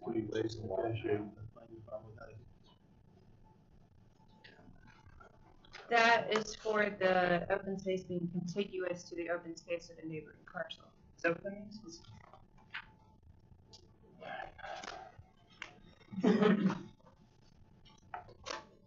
That might not be the best place to insert that language. We can drop it down on its own if we need to. Okay. What if it's But it was intended to open space? indicate the open space being contiguous to a neighboring Oh, I parcel. see. Yeah. Okay, because it says, Not it says this standard, which is in 505B, so I just assumed it meant 505B. You know, it's talking about whether or not you have to be contiguous to your neighbors. Okay, so that needs to be changed, because that's very. We can drop it down to its own. Okay, what about the traffic study? Because it looks like it says that can be waived. by the county administration too. Is that true? So, if you don't mind, the reason for that is, to keep the developers, if they're already in the process of doing a traffic study for SCDOT, or they've done one in the past, that allows, planning commission to waive that traffic. But it also just says waive. It doesn't say under what circumstances, it just says waive. It's very broad, okay. So can I interrupt you for a second? Can we make a recommendation that they change that to where it doesn't say that it's broad, that it's specific? Oh, yeah. Specific language, Yeah, I mean, rather than, just so that they have. I actually cannot understand a single reason why it needs to be waived. If they went for the DOT, they did one, you have one, you can submit one. Well, yeah, because the thing is, the traffic studies we can only order on local roads. The DOT has their own thing. Well, no, Right? no, because we talked about it and the fact that if it's a state road, let's use Highway 8 as a great example. That is a state road all day long. You look at this map, there's a lot of land on this map. If the traffic study says you need improvements on the road to build what you want to build, we want them to improve the road, or I don't say we, I want them to improve the road before they build what they built. That was part of trying to put some. You're talking about how it has more expansive application. I think you're absolutely right. I think this language here was intended that if they've just done a traffic study, they don't have to do a brand new. They got one. They got one.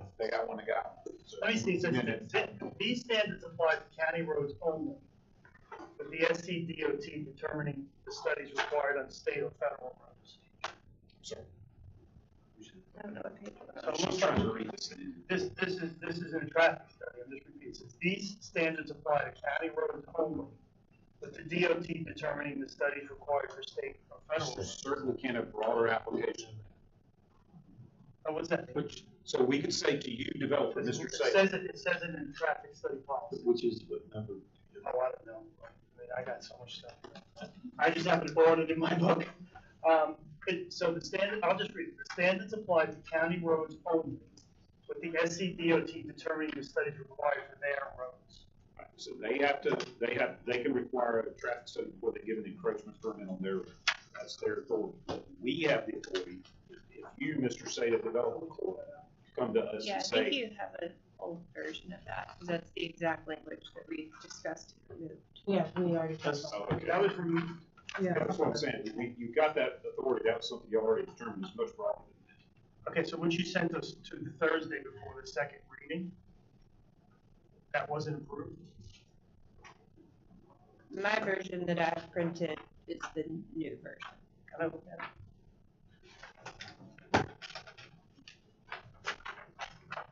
okay, it's not on that page. I'm not. I don't know let me see. where, what It's under page you're your- on. Yeah, I need to know what. Let me see. Okay, when did we get this? Because this does not have it, you're right. You got that ahead of second reading. That was in the document that was sent. I'll have to double check that. Again, we discussed that one at nauseam.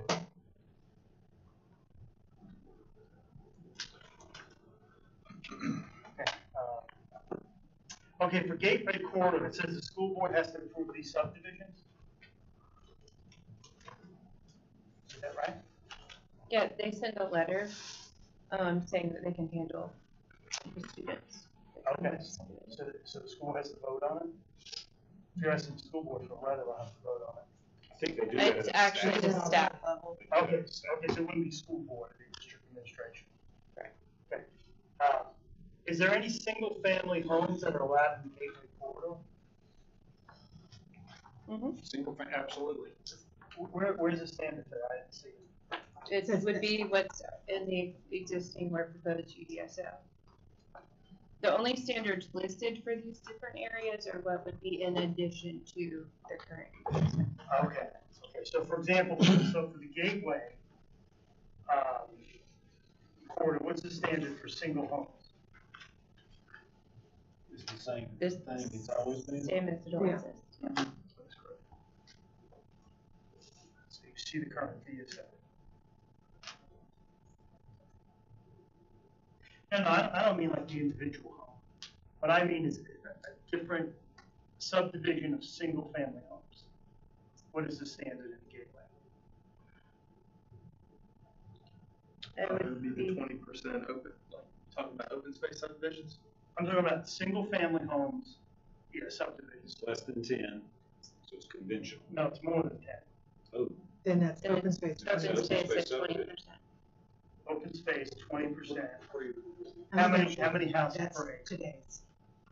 What they have up there.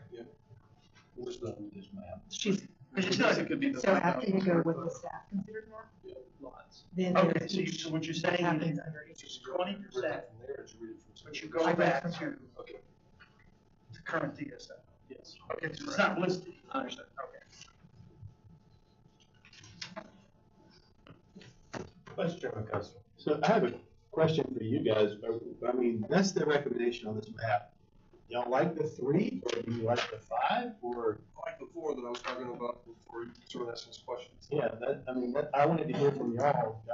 I'm more inclined to restrict the acreage even in the gateway, or the, gosh, whichever one you're gonna call it. If it's going, one is being the most dense, 5 is being the highest, number 1 gateway.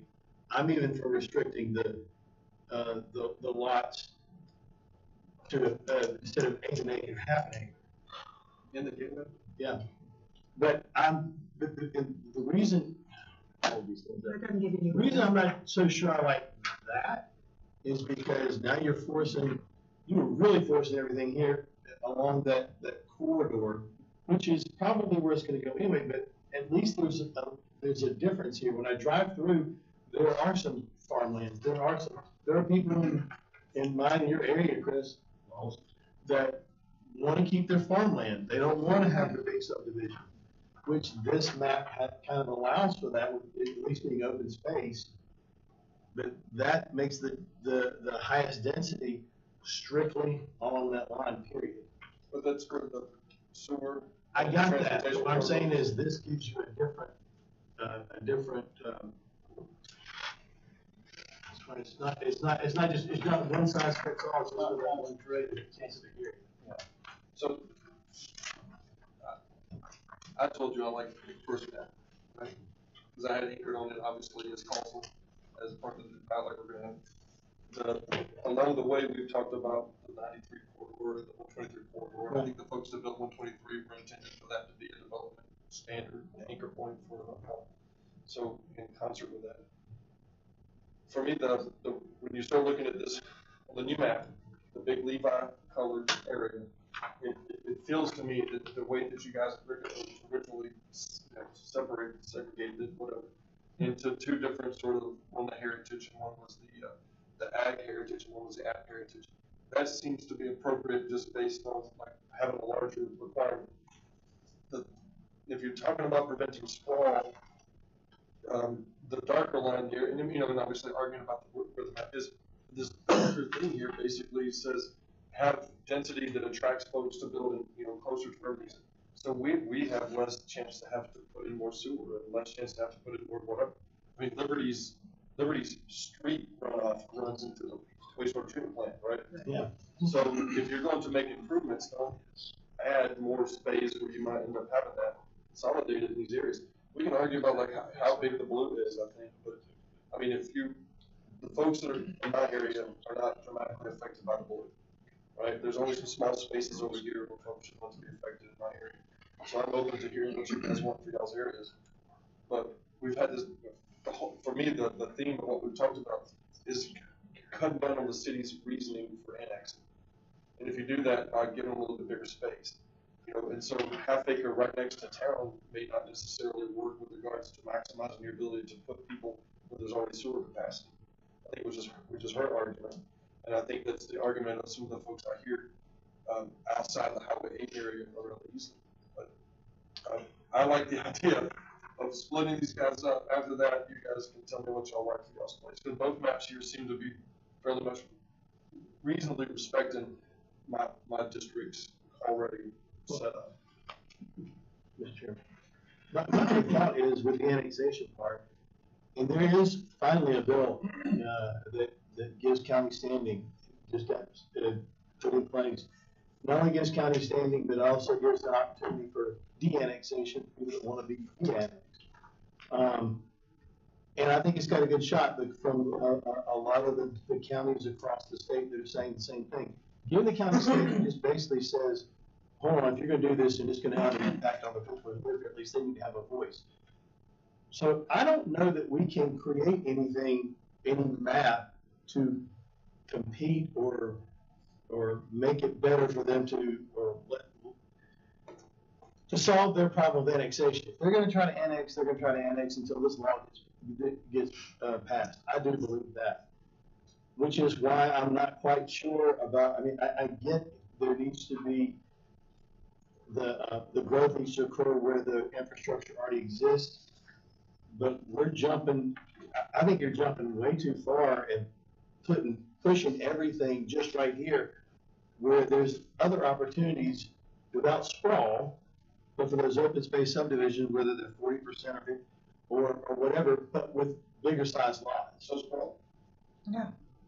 I mean, if you use this, sprawl is when you're you're spreading the growth all around versus concentrating in areas, right? That I mean, by definition of sprawl. Right? I'm not disagreeing with you. Yeah, sprawl is when everybody gets the equal amount all the way across the board. I'm saying we put more restrictions on it now, even in the areas that we're saying are going to be more dense. If we're going to control the growth, then if it's a half-acre lot in the number one area, whether you call it the gateway or whatever you're calling it, that number one, then there's no 8-acre lots or 5,000 square foot or whatever that is. It's a half-acre lot. And I think that sends a direct message that if you're going to build these subdivisions, they're not going to be as tightly packed as you think it needs to be. I agree with that. I have a question. The transition zone, if a city annexes, does that transition zone move out? It would only move out through some type of legislative action, so it would be something that either the planning commission have to recommend to y'all, or y'all would have to bring up on your own instead of the planning commission, so it's not gonna automatically. Not a completely order. If Central or Norris or somebody that Right. they wanted to annex. Right. So the transition zone, if it happened, They could doesn't automatically move with the city limits. that they could eat it up if they wanted to, and y'all would have to look, and that, I mean, that comprehensive plan is designed to deal with that every 5 years, but you can come up with a more regular review of that if you want. But You see where I'm I coming from? do, they could eat it up. I was thinking, okay, city keeps annexing, the transition zone keeps getting bigger. Eventually, you could have the whole area. You could, and that's one of the, That's your 20-year annexation. I say it, and it sounds funny, but it's the truth, and that's, the goal was if you could match where the cities are at, they were not gonna annex, which means 20 years from now, it won't be a 20-year annexation map. That was the goal. I think to what Vice Chairman Coster's point was making, and I originally thought that the road plan and, making a developer, I'm not against developers, I like developers, I do. I think they do what they're here on earth to do, or they wouldn't be doing it, right? So I don't want to sound negative, but the reality of it is, we talked about Highway 8, we talked about Highway 8. I still don't understand how Highway 8 ended up in the situation that it's in. We all know where there's 100 acres right off, well, pretty close to Highway 8 on the southeast corner of their county, that it's obvious they couldn't handle the development that had been proposed out there because of the already taxed roadways, right? So the thought was, well, we'll just be clear that whoever wants to do that, they've got to jump through all the hurdles to make the roads. That's part of the infrastructure, right? But looking at the map, you don't understand that, and you don't know that, which means 6 months from now, everybody's gonna forget that, well, if they're gonna really do this, they've got to do the roads. So I am more in tune to what you were just preaching about. It all ought to be ag heritage on that side of town.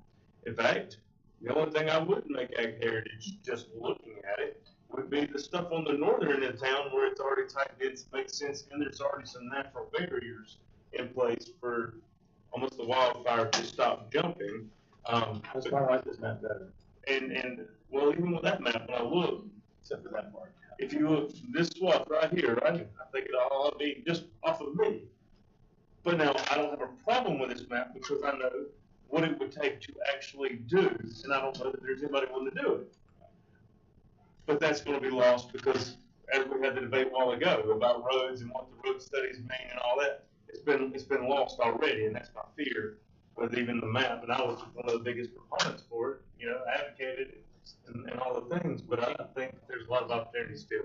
Mr. Chairman, I appreciate what you're saying, because but we can't lose that opportunity. No, we can't. We can't lose that opportunity. And the feedback we've been getting, and I know you've been getting this feedback, because I know the people that are giving me this feedback, and I know how close they are, either in or right beside your district, is we have to be careful with what we do, particularly in these transitional areas, or we're just encouraging the annexation. If we make it too onerous right up against the city limits, then the folks with the power that they have right now are just going to annex and do what they want. There's a balance. Damned if you do, damned if you don't. Well, that's the frustrating thing about it. I completely agree. So we have to figure out what's the appropriate balance between exactly what you're saying, Mr. Vice Chairman, because I think you've got your finger right on it. What's the appropriate balance? Is it an eighth of an acre? Maybe it's not. It's a quarter of an acre with a certain amount of. I think it's a half acre. And it might be. I do think that's exactly the issue. When you get close to those city limits, are you just pushing them to go into the city? Or are you giving them an avenue where they can do certain types of development activities, still make a good living, but deal with more reasoned growth than just, I don't want to make a political comment about what might happen. Something to do, we've had discussions already. If a city decides to annex in, I think we need to really strongly look at, okay, you want this, then you get it all. The roads, I don't know what the legality of that is. That's part of the problem. Yeah, I know there's issues there. It's a real issue. I think we need to start looking at that too. If you want this, then you get it all. And I do think it's bigger than that though, because I do know at this moment sewer is an issue across our county, whether it's ours, whether it's Clemson, even combined, who has capacity, they don't have capacity in their entire service area. So I know sewer is a big, so that is a help at the moment.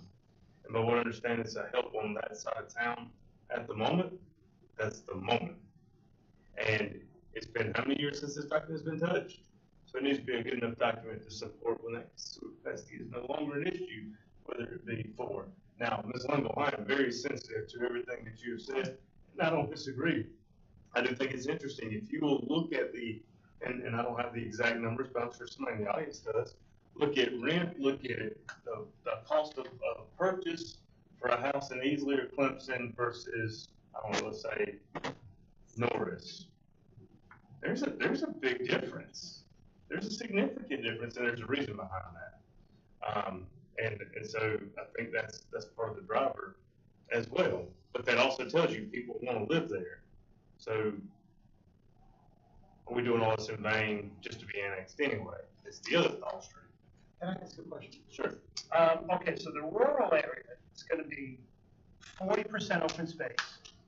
And because you're eliminating the 5,000 square feet outside, when it's public sewer and public water, it's half an acre. Correct. Okay, so let's say you have 600 acres. Okay, so let's just do the math. 40% goes away, 60% you can develop, right? So 600 times 60% is 360 acres. Okay, you have to put in roads and curb and gutter. You can't use all of that. Usually it's about, I think Todd said about a third of it has to go to roads and curb and gutter. So you'll be able to develop about 240 of that. Right. And 2 houses per acre is 480. Does that sound right? Yep, it does. Now, when you look at the gateway, the townhome density is 20 dwellings per acre. And the duplex density is 60 per acre. And apartments is 40 units per acre, 5 stories high.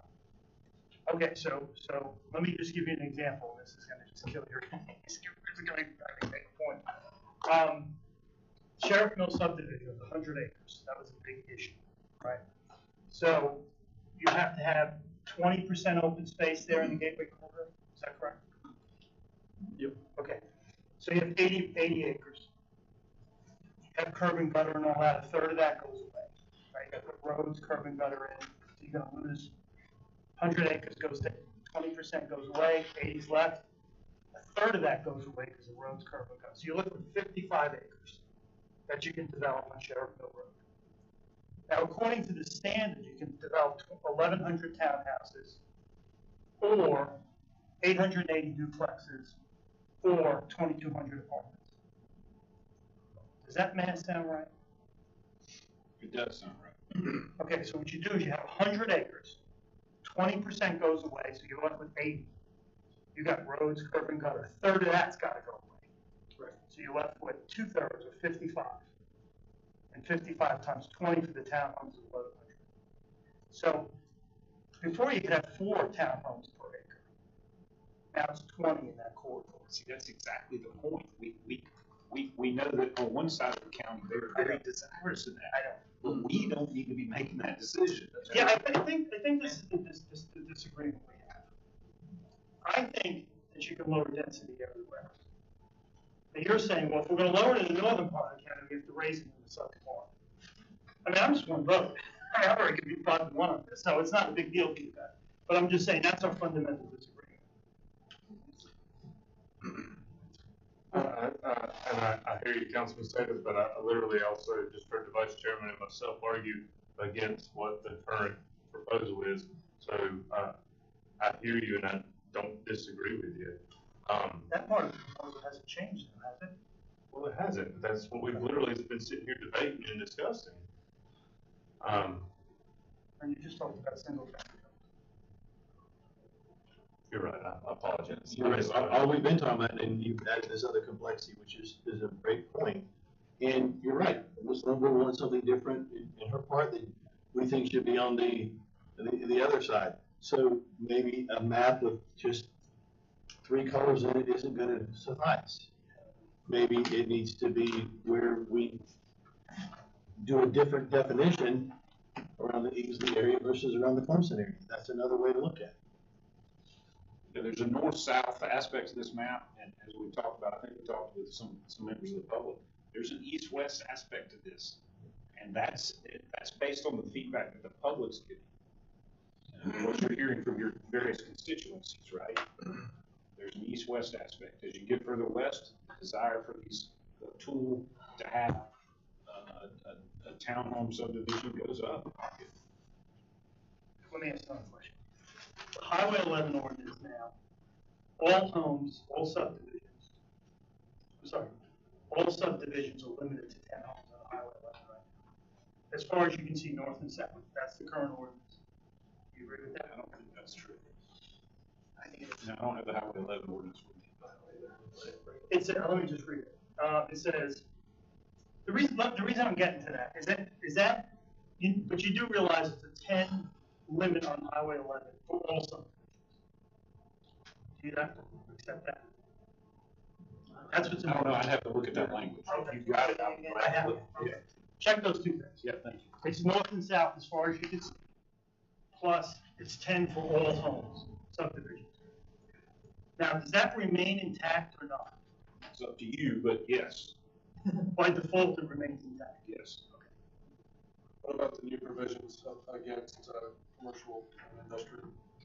Something went there before we started the process, all that remained.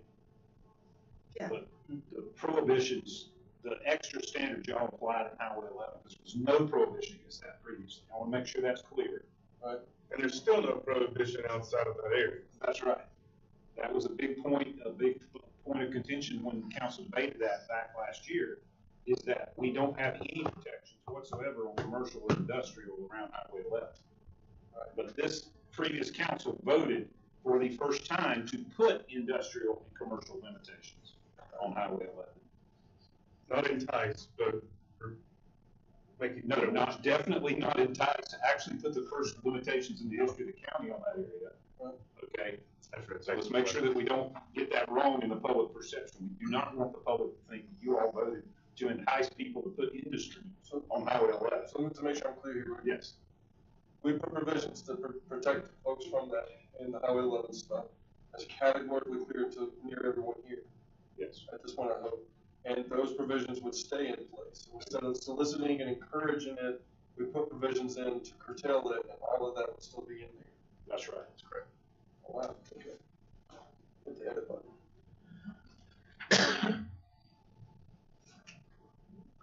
So this will not change. So is that corridor for the Highway 11 area still intact? Seeing Yes. north and south? So there's two corridors now over Highway 11.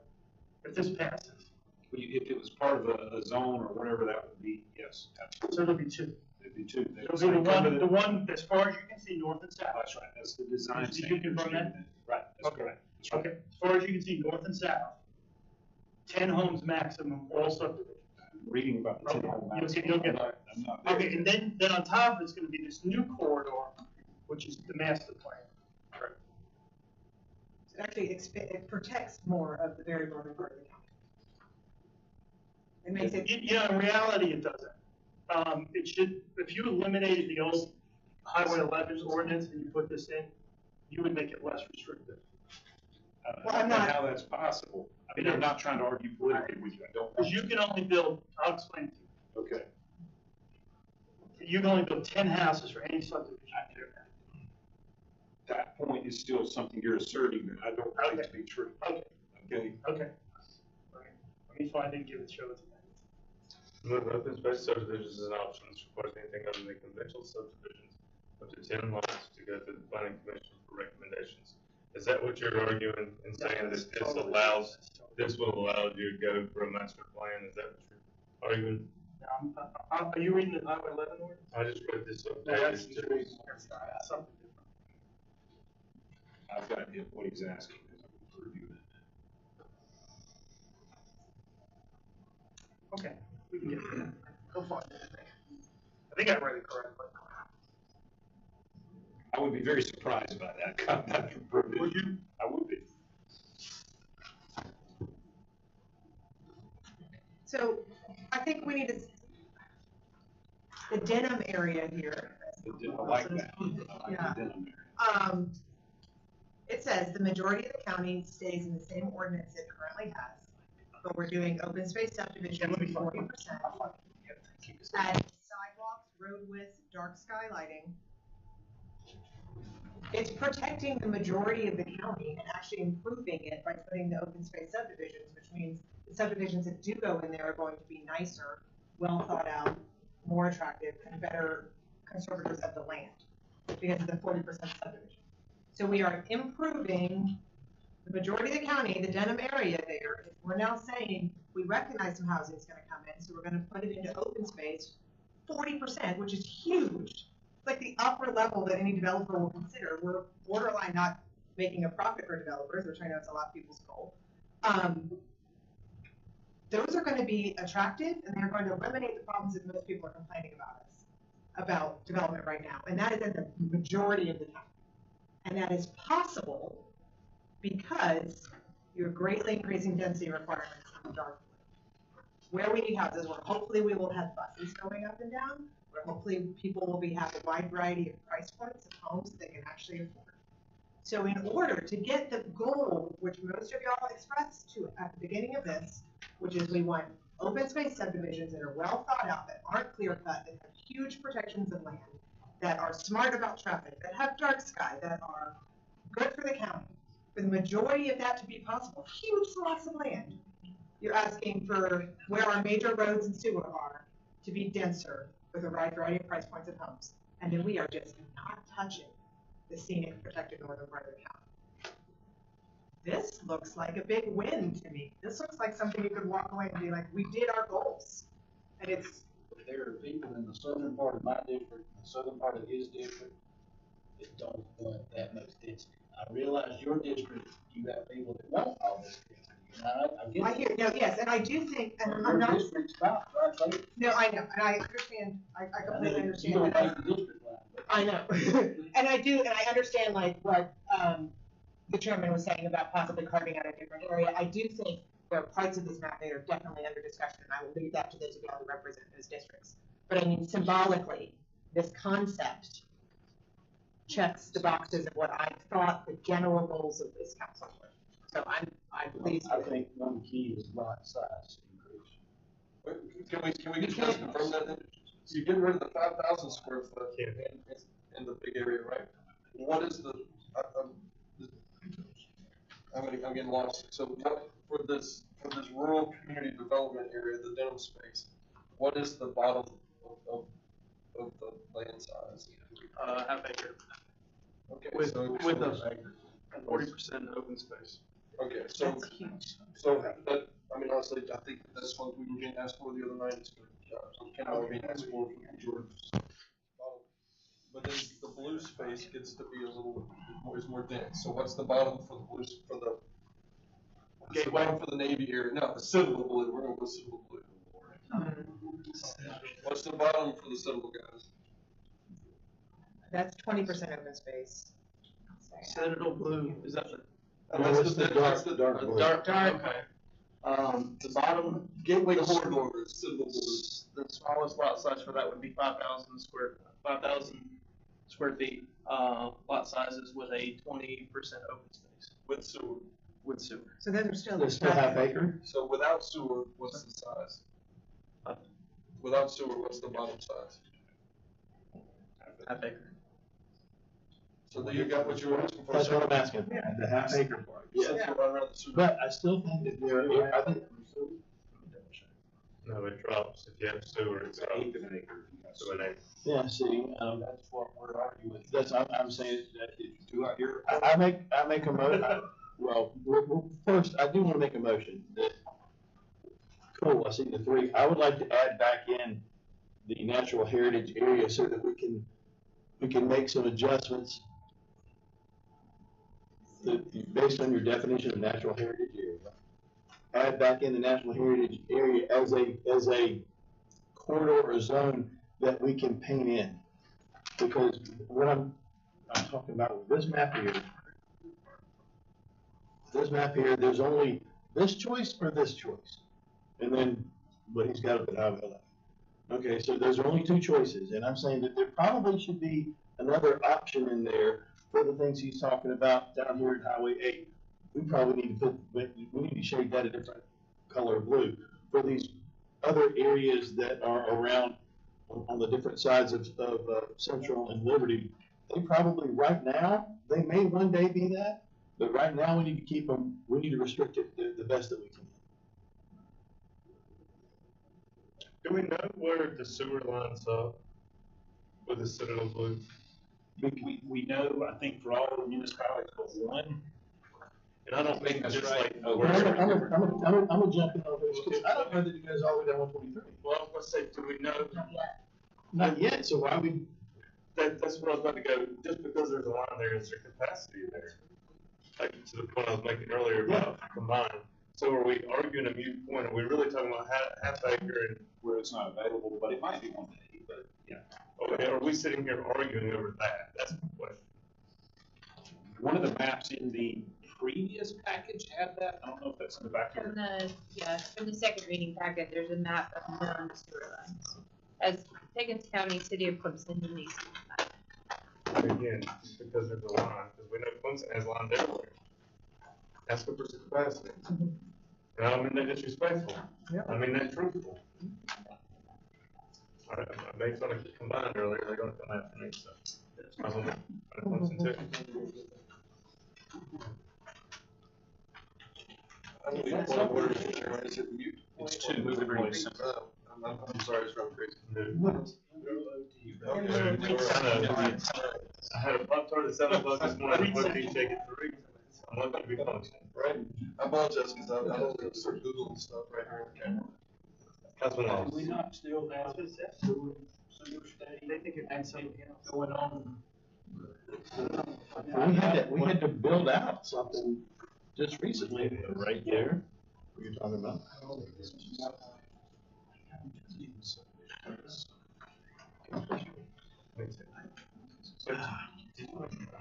I was getting ready to, my motion was to add, a consideration to add that other shading of color or zone in so that we could give another option within the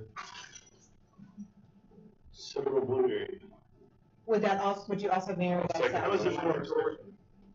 I second the motion for discussion. This one's. I want to add back in the, Of course, it's all still up in the air. hold on, I gotta look at the It's a thing. map, right? add back in the natural heritage area, not as defined by the entire map, but just so that we can use it as a way to say, you know what?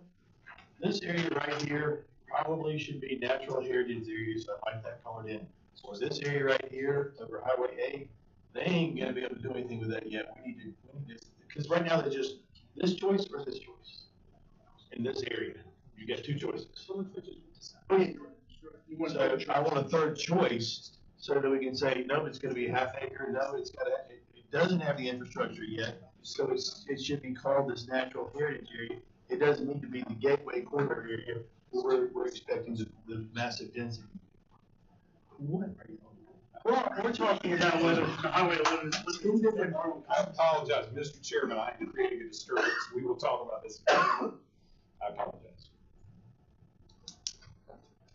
Discussion over in this other area.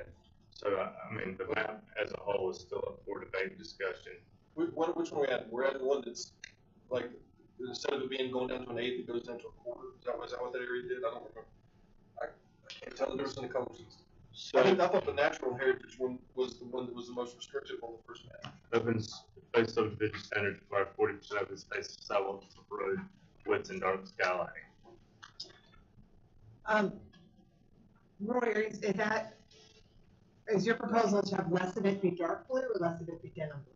In those areas, oh my God. in those areas that we were talking In about. areas you're talking about, are you erasing a denim blue or erasing a dark blue? I'm erasing the darker blue because the infrastructure isn't there. So you're reducing your density zone. You're making it less dense. Yeah, I don't like calling it. You're making it like zone. double development zone. So you're I'm making saying it- right now, until the infrastructure gets built and somebody else wants to come in and say, we need to change this, because keep in mind this, I mean, this is something that we can discuss later. We may say, We you can know change what, we don't like the way this is going. I'd like to have this rezoned.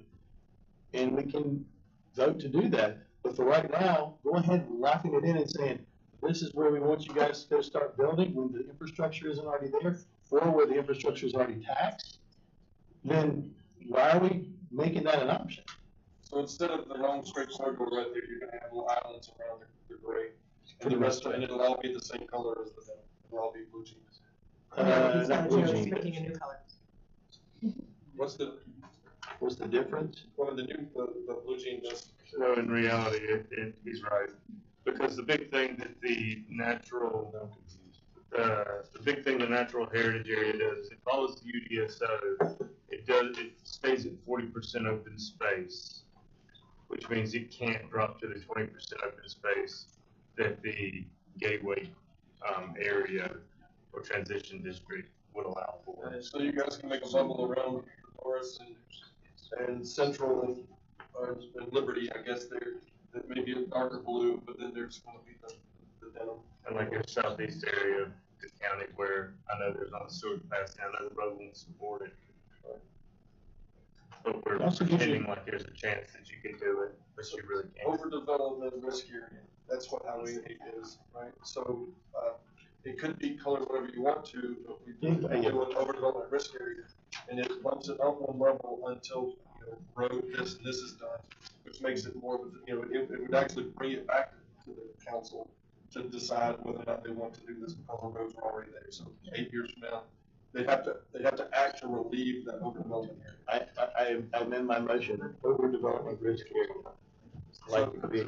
So the zones you guys are talking about, so this gives people notice in the future, okay, look, 123 is built for a reason, and if they had all this technology, they probably would have told us, this is where you need to put all your stuff, the sewer's going down through there. And we talked about sewer lines earlier, if you've already got right of ways for sewer, big lines and whatnot, if you need to add capacity to that to branch off those, it's a lot easier than just, through virgin territory. So the overdevelopment risk area gives you the chance to put your requirements in there and make it specific. So if I'm buying land in this area, all of a sudden it becomes a subdivision, it's one of those exclusions. Adopt this map, adding the overdevelopment risk area. Okay, so I'll make We it. need to adopt this map, right? Yeah, but we still got to define what those are. But yeah, make a motion to adopt this map with adding the overdevelopment risk area. And then we've got to figure out what that definition looks like. So I'll second that substitute. Glad people weren't listening when you were We talking. want to make sure we know which map. Yeah. asking. Thank you. I can tell by the Yes. expression. Language. You can find on YouTube in a couple of days. So so you two guys, we talked about this, like I said a second ago, I'm getting 90, okay, right along the 123 corridor, there's going to be a development space in my area that's probably going to get unpopular. But the majority of what I've got is what I think most folks in my area want. You guys need to sit down with them and say, okay, this is the space around this where we need to dictate that over the risk area, right? Because if the infrastructure comes through, then we spend $21 million on sewer, well, not somebody's going to make an argument for that, so you give them notice, right? So be clear and what he's saying. On his map. On that map, we're gonna add in, and we gotta define what that is. And it's closer to what you and I looked at on that map. I just want to make sure I'm understanding what you're Adding a fourth stone to the precinct. Kind of adding a fourth. Yeah. Just a way, another point of protection. But does this address the additional area you were talking about, or is that? It goes both, because if it's, you want to bump it up to the next lower density to keep people from wanting to go there and grow, right? So, but you're giving people notice that there's already infrastructure there, there's already kind of momentum towards it, there's probably gonna be annex pressures. So when they buy the home, it's not like a surprise. I built down here on 8, there was only 2 neighborhoods, now there's 6, right? So that gives you, and then the one around near Central, you can just name it, give it a name, and then the one at 8 could be a name, and they change at their own pace because of some of these folks who say there's no infrastructure to support it, when there is, it's going to be hard to argue against using it, right? Or in some cases where the infrastructure is over. It's already maxed out. So it doesn't change the facts of the evaluation they did to give it this designation. It just gives the council a way to control. If somebody comes in with 1,300 houses right over here in my blue area, then clearly we're going to start having some issues that may limit future growth, right? If they find a way to do it. So that gives us one tool as a council to be able to designate risk areas. And I don't remember who told me about that or where they used it at. All right, discussion on that. Any further discussion? So what you're doing is you're just adding a fourth area? That's it? Adding the ability to, what he did, if you still repeat what you just said. I just show, this is what I understand you to say. Right now they've got a dog bundle coming from easily to here along the 93-122 corridor where there's already a high concentration of services, right? I mean, not just sewer pipes and waste and drive, but EMS, fire protection, all that stuff here. What you guys were saying is there are folks that have some pretty strong considerations that if this was all highly dense in development, then you wouldn't be able to keep up with the infrastructure wise. It might take us 10 years to catch up to them, and then we'd have right-of-way issues, right? So if you guys designate a space here that you have risk, it becomes this color. It bumps up immediately, right, to the next harder one to develop to help limit the growth. And then as the infrastructure stuff is adjusted, the council has to remove that risk area designation, right? But if you're buying a house in that area, when you bought that house, a realtor should tell you, hey, this, in 10 years, 15 years, if they build these roads they're talking about, most likely you might get some, unless it's all built out, you might get some higher dense neighbors, right? So there's an awareness element to that for the future. The big area for me is that area down, since you're standing there. Right here, this space. Yeah. Whether basically trying to fill in here or fill in here, which one? Right side? Yes. Both? Yes. Both here? Yes. I mean, if you look at Sherfield Road, you look at Highway A, and you look at the sewer capacity that's currently in place on that end of the city of Easley. Right here on both sides of 153, then Salute. Right here on Highway A. And then so you said right, didn't you? And then when I say Philadelphia, you go back to the other side, like where Sherfield cuts across the Rockport County line. Okay, yeah, I agree with you.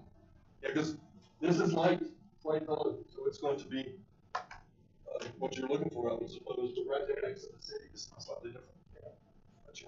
And we're in my heart of hearts and mind the whole time. I'm like, well, if you've got to improve the roads to be able to do anything, but I think that's been lost so much because I don't believe that you're going to be able to do anything because you're going to have to improve the roads. But that argument, that point has been lost in all this round and round conversation. I'd rather just be clear and call it a high-risk area because I don't believe the infrastructure will support it. And then to widen the infrastructure, you're going to have to pay people's front porches, or you're going to have to kind of carve another route around there towards Bookfield, right? Both of those fixes can be crazy expensive and invasive. And it's gonna take a long period of time, it's gonna be a 183 to make that kind of complex decision, right? So you better flag it now. That's what I'm, So how is this motion gonna change all that? it's actually adopting the map and adding those areas. This doesn't go into any of the details of within each of that, it's just adopting the map. We still have to have those discussions. Right. Okay, so I'll finish that. I'm not talk about this. Henry just left. Where'd you go? Do we have that option? You wanna take 5 minute recess? I mean, let's just not go forward.